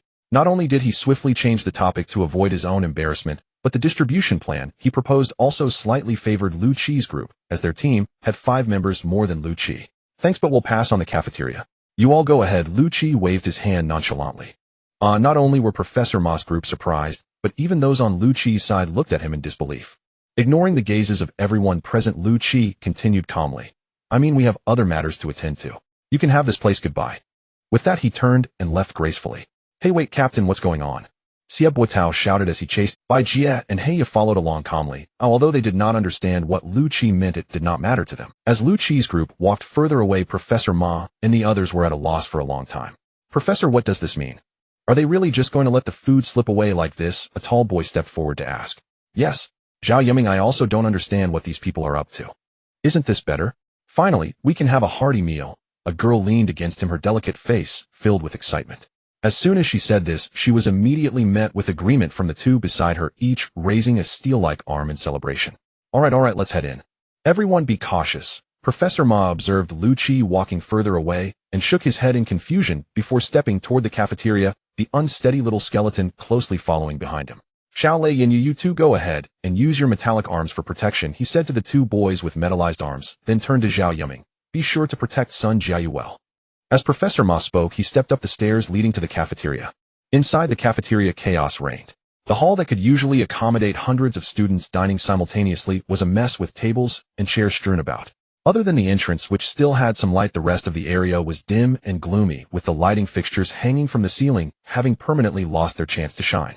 Beneath the walls, which had no windows, large patches of darkness loomed, dark as abyssal spirits capable of drawing in a person's gaze and slowly devouring it, exuding an unsettling aura in the silent hall.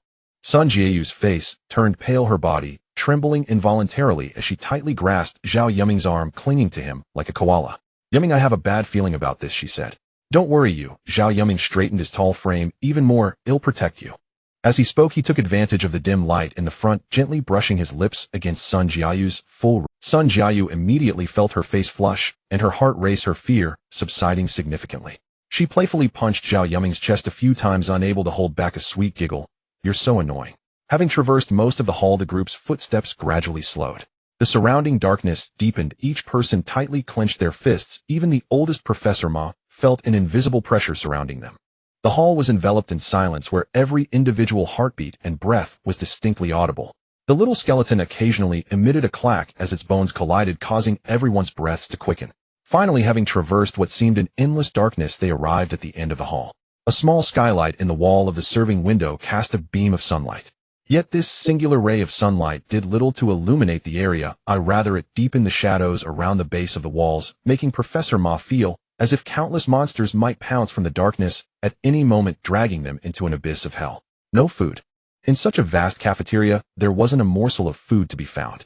Professor Ma and the others searched in disbelief. The counters that once overflowed with various buns, steamed bread, rice, and stir-fried dishes stood empty, as if cleaned by a dog's tongue. Recalling the few individuals who had mysteriously left outside the cafeteria, Professor Ma's unease. Ultimately, everyone's gaze fell upon a door to the side. Behind it lay the kitchen and storage room of the cafeteria, representing their last hope. With a gurgle, an unknown person's stomach made the first sound, followed by several more hungry growls. Professor Ma suppressed his inner anxiety. If it weren't for his overwhelming hunger, he would have turned and fled. The awakening had not only enhanced his physique, but also sharpened his senses. Unfortunately, he was not a reincarnator and didn't realize that the intense danger he felt was real. Xiao Lei and Yin Yu, childhood friends who were as close as brothers, had grown up together from school to university and even shared similar awakening abilities. At this moment, their gazes were fixed on Professor Ma's face. Professor Ma nodded slightly at them, indicating they should open the door. The two approached the door. Xiao Lei swallowed hard and extended his trembling metallic arm toward the iron door. He pushed, but the door wouldn't budge. He grasped the doorknob, and just as he was about to pull, the door suddenly swung open, and a tremendous force sent Xiao Lei flying out, followed closely by a massive dark shadow bursting forth from the doorway. "Captain, weren't we supposed to snatch food from them just now?" Xiebo Tao mumbled with a drooping head to Lu. Lu Qi and the other three had already walked quite a distance. Except for Lu Qi, the others had lost their earlier zeal for killing zombies, each appearing listless. "Exactly, Captain. Do you have another thought? Can you share it with us?" Bai Jie finally couldn't hold back her curiosity, as she too was puzzled by Lu Qi's decision. "Fatty," Lu Qi simply stated with 2 words. "Fatty," Bai Jie unconsciously repeated. "What does that have to do with the cafeteria?" Xiebo Tao furrowed his brow and suddenly exclaimed, "I figured it out. That fatty looks nearly 40 years old. He can't possibly be a student. That super big fatty must be the chef of the cafeteria, right, Captain? And what else?" Lu Qi neither confirmed nor denied. "What else is there?" Xiebo Tao licked his lip. "I can't be sure if that fatty is a chef, but I can confirm that he ran out from the cafeteria," Lu Qi explained. "Did you see the rice scattered on the steps? That was dropped by the fatty."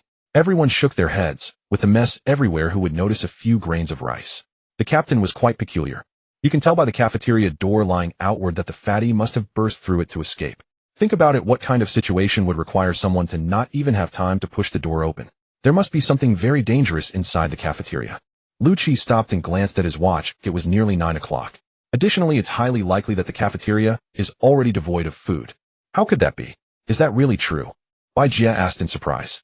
Although He had not spoken, his eyes were keenly focused. That fatty's physique is definitely abnormal. Assuming this physique is due to his awakened ability, it must relate to food intake.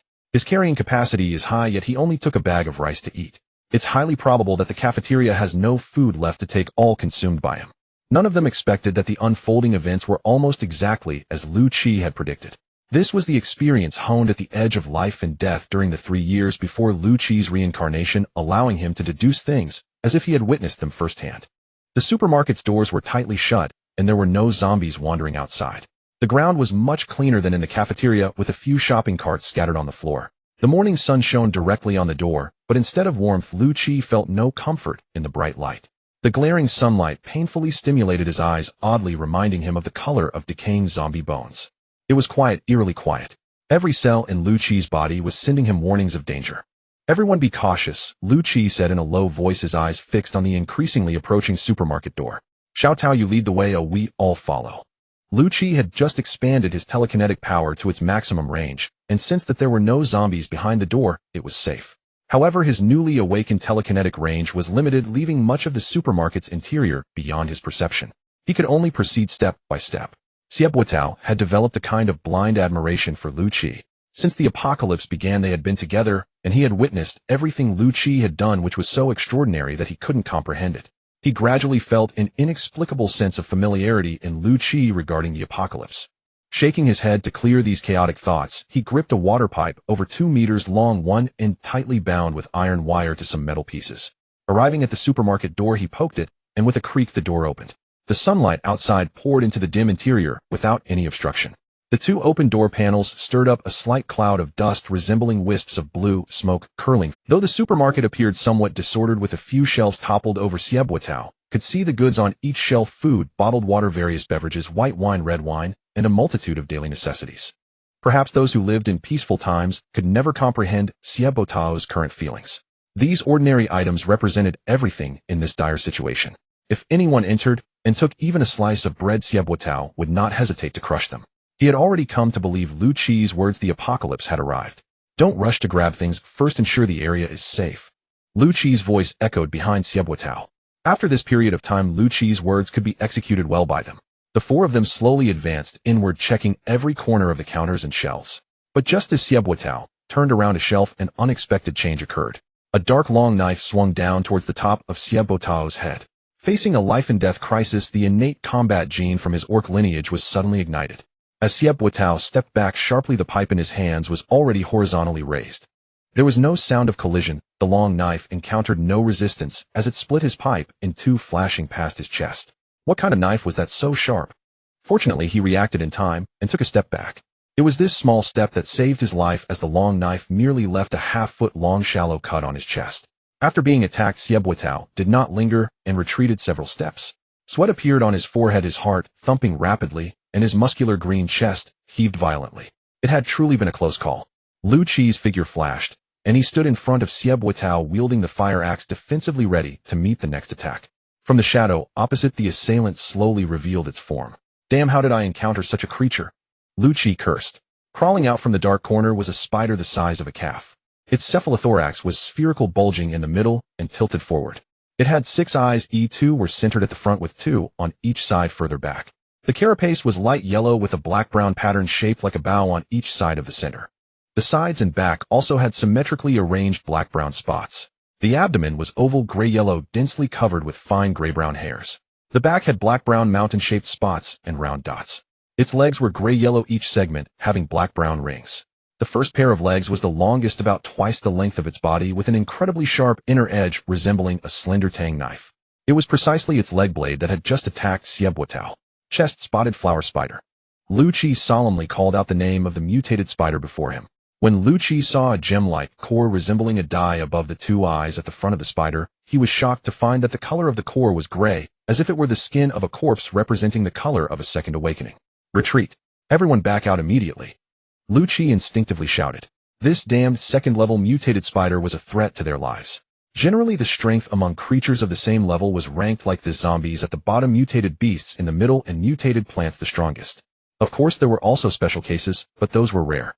In a team without second-level awakened individuals, encountering a second-level mutated beast meant praying for a chance to escape as far as possible. The 4 of them retreated step by step, while the mutated spider pressed closer. Suddenly, the spider's mouth parts opened, making a hissing sound, and it accelerated, its figure flashing to appear right in front of Bai Jia on the far left.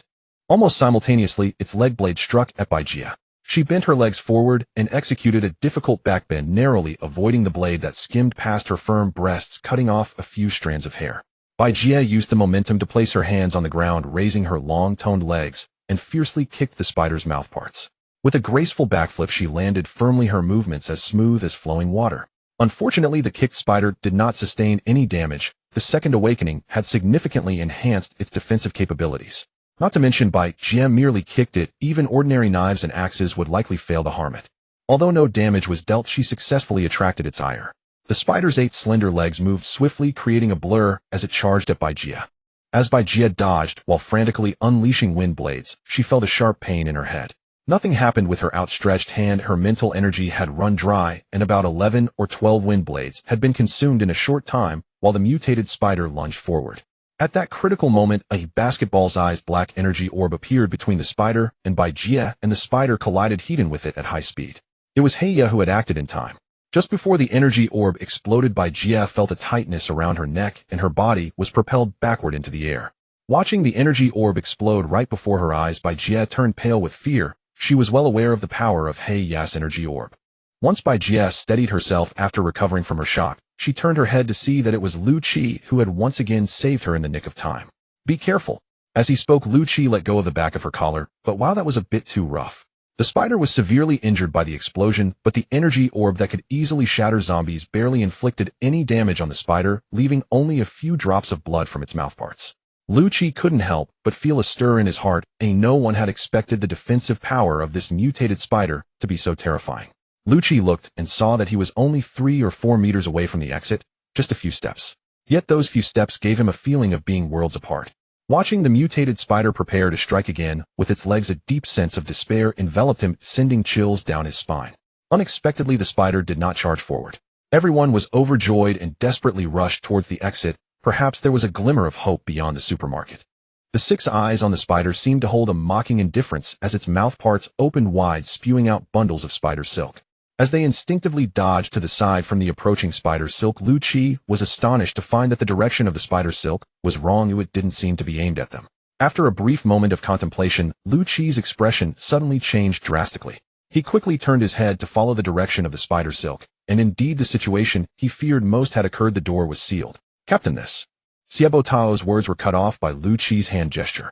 Seeing the supermarket door tightly sealed by spider silk, Lu Qi resolutely turned around, holding the fire axe across his chest, adopting a stance ready to fight to the death. Despite being someone who valued his life greatly, Lu Qi knew that when cornered, fighting for survival would be more dangerous than anything else. Xieb Wutao stood beside Lu Qi without a word, followed closely by Bai Jie and Heya. "Let's fight it." Heya, usually quiet, trembled his hands and spoke. But before they could act, the spider lunged at them like a swirling black storm, its blade-like legs glistening ominously like the scythe of death. Anything that was slightly touched by it in the supermarket would instantly be shattered into pieces, flying in the air. The four of them scattered in panic to avoid the attack. Although they narrowly escaped a round of strikes from the mutated spider, Lu Qi looked at the spider waving its claws at the supermarket entrance with exasperation. "Damn, not only did you seal the door, but now you're blocking us at the entrance too." Bai Jie raised her hand and unleashed several wind blades. Though their accuracy was low and dealt little damage to the spider, combined with Heya's energy balls, they managed to hold the spider at bay for the moment. Though they seemed to be evenly matched with the spider, and Lu Qi and Xieb Wutao were still present, one must not forget that everyone's spiritual energy was limited. If they couldn't kill the spider before depleting their energy, they would be left waiting for death. Having only 12 uses of abilities was far too restrictive. When danger struck, it was never enough. Lu Qi and the others were tense to the extreme, yet the mutated spider grew increasingly unhurried, dodging Bai Jie and Heya's attacks with ever greater ease. Suddenly a gap appeared in the coordination of Bai Jie and Heya's attacks. The mutated spider lunged forward, spewing a mass of silk from its mouthparts that instantly formed a 2-meter-wide net, entangling Bai Jie within. It seemed the mutated spider held a grudge, as Bai Jie remained its primary target. Bai Jie struggled violently, but the mutated silk was both sticky and tough, impossible to break free from. Seeing this, Xieb Wutao rushed over to help, but his efforts proved futile. In the blink of an eye, the spider was upon them. It raised its leg blade and slashed without mercy at Bai Jie. Xieb Wutao hoisted a shipping container and charged forward, activating his savage charge. With tremendous speed and force, the container slammed into the spider's leg blade, deflecting it aside. The deadly leg blade whistled past Bai Jie's face by a hair's breadth, a narrow, perilous escape. The deflected leg blade lashed back, shattering the shelf to pieces. Without giving Lu Qi and the others a moment to breathe, another leg blade stabbed towards Xieb Wutao with lightning speed, showcasing the predator's lethal instincts to their fullest. Seeing this, Lu Qi stepped forward in a flash, placing himself before Xieb Wutao. He concentrated all his psychic power on the spider's leg blade, desperately trying to slow its advance. But he could clearly feel that his psychic power was utterly incapable of stopping the spider's leg blade. He only managed to raise the blade slightly, diverting it from piercing his heart. With a thud, the leg blade plunged deep into Lu Qi's upper chest. Lu Qi let out a roar, extending both hands to seize the blade with all his might. The mutated spider yanked several times, but could not pull its leg blade free. Lu Qi had channeled all his strength into his hands, ignoring the blood streaming down his gripping fingers. He held the blade tight, his face flushed crimson from holding his breath, his round eyes bulging as he glared at the spider as if they would pop out of their sockets. He ground his steel teeth together with a grating sound, and a trickle of fresh blood seeped from the corner of his mouth. When Xieb Wutao saw that Lu Qi had been impaled to save him, he bellowed in fury, feeling his blood ignite. The orc's battle spirit surged through his entire being. His eyes were veiled in a layer of blood red, and his frame swelled another size larger. With a heavy stride, Xieb Wutao charged like a crazed beast, crashing onto the spider's other leg blade.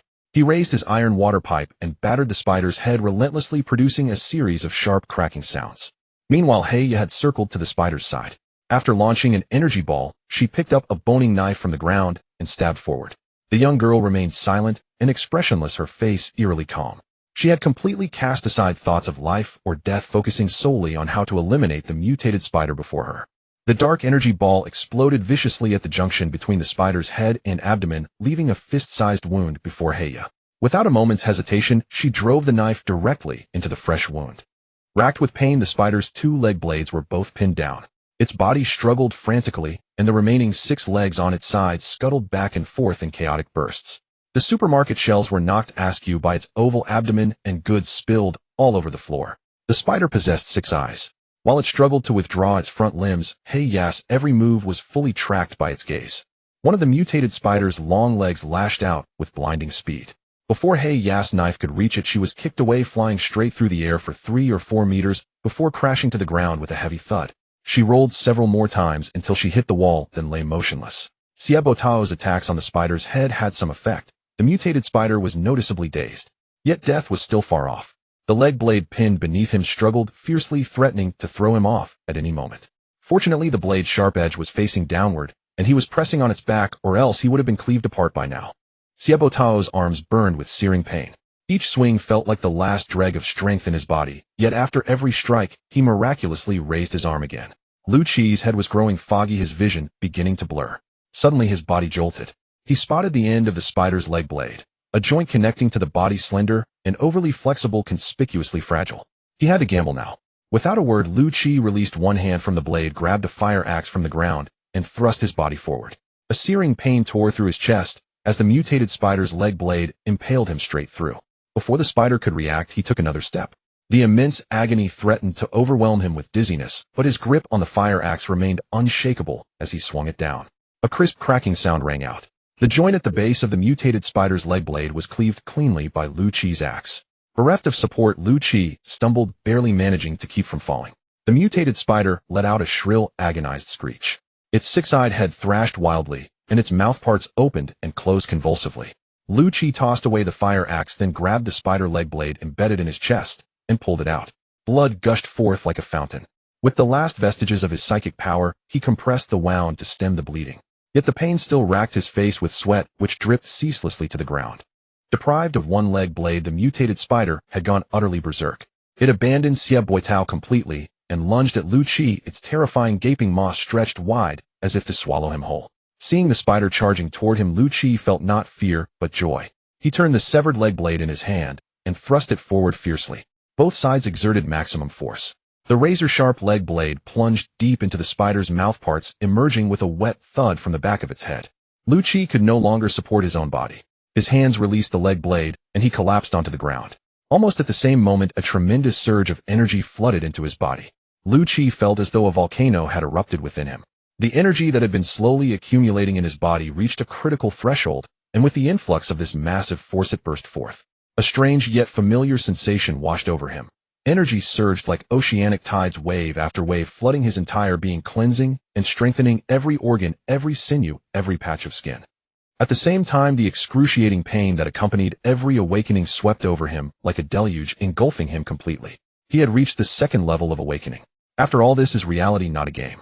So while Lu Qi could roughly predict when the accumulated energy would erupt, the situation earlier had been too perilous. He hadn't expected to upgrade like this. At the moment of awakening, the awakened experienced several seconds of paralysis. Once the explosive energy filled his body and was adapted to, he would regain his ability to move. In other words, he was now a level 2 awakened. Unfortunately, this wasn't a game. He couldn't respawn with full health and mana. The wounds were still painfully burning, and he had no strength left in his body. His head was spinning. Lu Qi realized this was a symptom of mental exhaustion, and soon he fainted without realizing it. Uncertain how long he had been unconscious, Lu Qi felt someone shaking him vigorously, and a blurred voice called out to him. "Captain, Captain." Slowly he opened his heavy eyelids, and his vision gradually focused on the large green face of an orc. Tao Lu Qi's voice sounded like a mosquito buzzing. "Captain, you're awake. It's great that you're awake."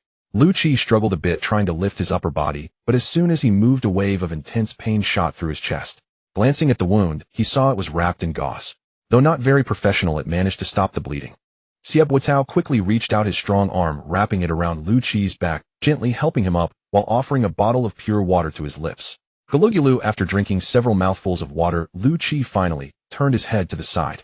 Xie Boitao immediately withdrew the water, using his sleeve to wipe Lu Qi's lips, looking at him with concern. "How are you, Captain? How do you feel?" Lu Qi coughed a few times, took a breath, and continued, "I'm fine. I won't die this time." "What happened to Haya?" "I'm fine too," a delicate female voice replied from the side. Lu Qi turned to see Haya, sitting on the ground. Lu Qi looked around, not seeing Bai Jia, and with a pained expression, asked Bai Jia, "How are you?" Captain. Bai Jia emerged from behind a shelf, having just been searching for useful items. Upon hearing the voice, she hurried over, her eyes filled with concern. Seeing everyone present, Lu Qi visibly relaxed and let his body go limp. Lu Qi assessed his condition. The spider's leg blade had not damaged any vital organs. It had pierced through the muscle layer above his heart. Though it looked tragic, it wasn't that serious. This was thanks to Lu Qi's experience from his past life on the edge of life and death, where he had used his mental power to lift the leg blade a few centimeters at the crucial moment, avoiding a fatal strike. "Haya, how bad are your injuries?" Lu Qi broke the silence, his cold tone carrying a hint of concern. "I'm fine, at just 2 broken ribs. I've had worse before." Haya replied briefly, giving Lu Qi a weary smile. Hearing Haya's response, Lu Qi let out a sigh of relief and said nothing more. He exerted himself once again and finally managed to stand up, albeit shakily. Bai Jie squeezed between him and Xieb Watao reaching out to support him, but Lu Qi slightly shook his head. Bai Jie's eyes revealed determination as she naturally looped her hand around Lu Qi's injured arm, helping him bear some of his weight. Lu Qi's body shook from the pain of his wound, but he immediately felt the firmness coming from her arm, a comforting pressure that made him feel relieved. A miraculous change occurred in some part of his body. What's wrong? Did I hurt you? Captain, sit down and let me take a look. Bai Jie asked, anxiously leaning forward, increasing the pressure of her support. I'm fine and I feel much better, Lu Qi replied decisively. He wasn't a novice. He had many close friends in his past life, so he wouldn't be overly dramatic. In this apocalyptic world, he might as well enjoy this brief moment of splendor. He said this while taking a couple of steps looking around. The supermarket's entrance was tightly sealed with spider silk, and the shelves were crowded. The cash register had fallen to the ground with bills and coins scattered everywhere, never to be looked at again. It seemed that this place was temporarily safe, at least the spider silk prevented zombies from getting in. After moving around a bit, Lu Qi felt the enhancement from his second awakening. His physique had been strengthened 8 to 9 times. His mental power not only expanded its range to 20 meters, but also became much clearer. Previously, he could only vaguely sense things behind walls. Now, he could clearly see them through his mental power. At the same time, his bonus recovery ability was also enhanced. The wound, pierced by the leg blade, began to heal slowly, accompanied by a pleasant tingling sensation. Lu Qi raised his hand to check the time. It was almost 11 o'clock. Fortunately, he hadn't been unconscious for long. If he had missed the opportunity at noon, he would have regretted it immensely. He casually picked up a bottle of white liquor from the disordered shelf in front of him, twisted off the cap, and tilted his head back, gulping down a few mouthfuls, finishing nearly half the bottle.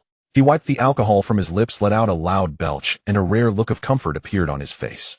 The fiery liquor flowed down his esophagus into his stomach, instantly warming his entire body and restoring. Captain, you're injured. Don't drink too much, Bai Jie said softly, reaching out to take the bottle from Lu Qi's hand. All right, no more drinking. Let's see what we've gained. Lu Qi felt good. Having taken down a level 2 mutated spider, while keeping all his team members safe, was nothing short of a miracle. He discreetly pulled his hand from Bai Jie's embrace. He had always believed in going with the flow regarding emotions, and never forced anything. He wouldn't deliberately avoid it either.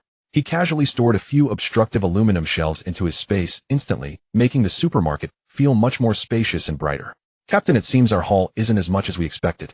Xieb Watao looked regretfully at the mess scattered all over. Many cans and drinks lay shattered on the ground, while toothpaste, towels, shampoo, and other daily necessities were thrown everywhere, most of which had become trash and were unusable. No worries, Xiao Tao, where's our gang?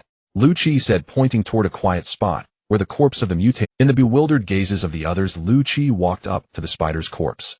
Thankfully, he had awakened a second time, and with his mental power he enveloped the entire spider, clearly seeing the internal situation. With a slight smile, Lu Qi raised his hand and pulled out the leg blade lodged in the spider's mouthparts. With a flick of his wrist, the other leg blade was easily severed. Holding one leg blade in each hand, Lu Qi observed carefully. The leg blades were a dead gray color, consistent with the level 2 crystal core on the spider's head.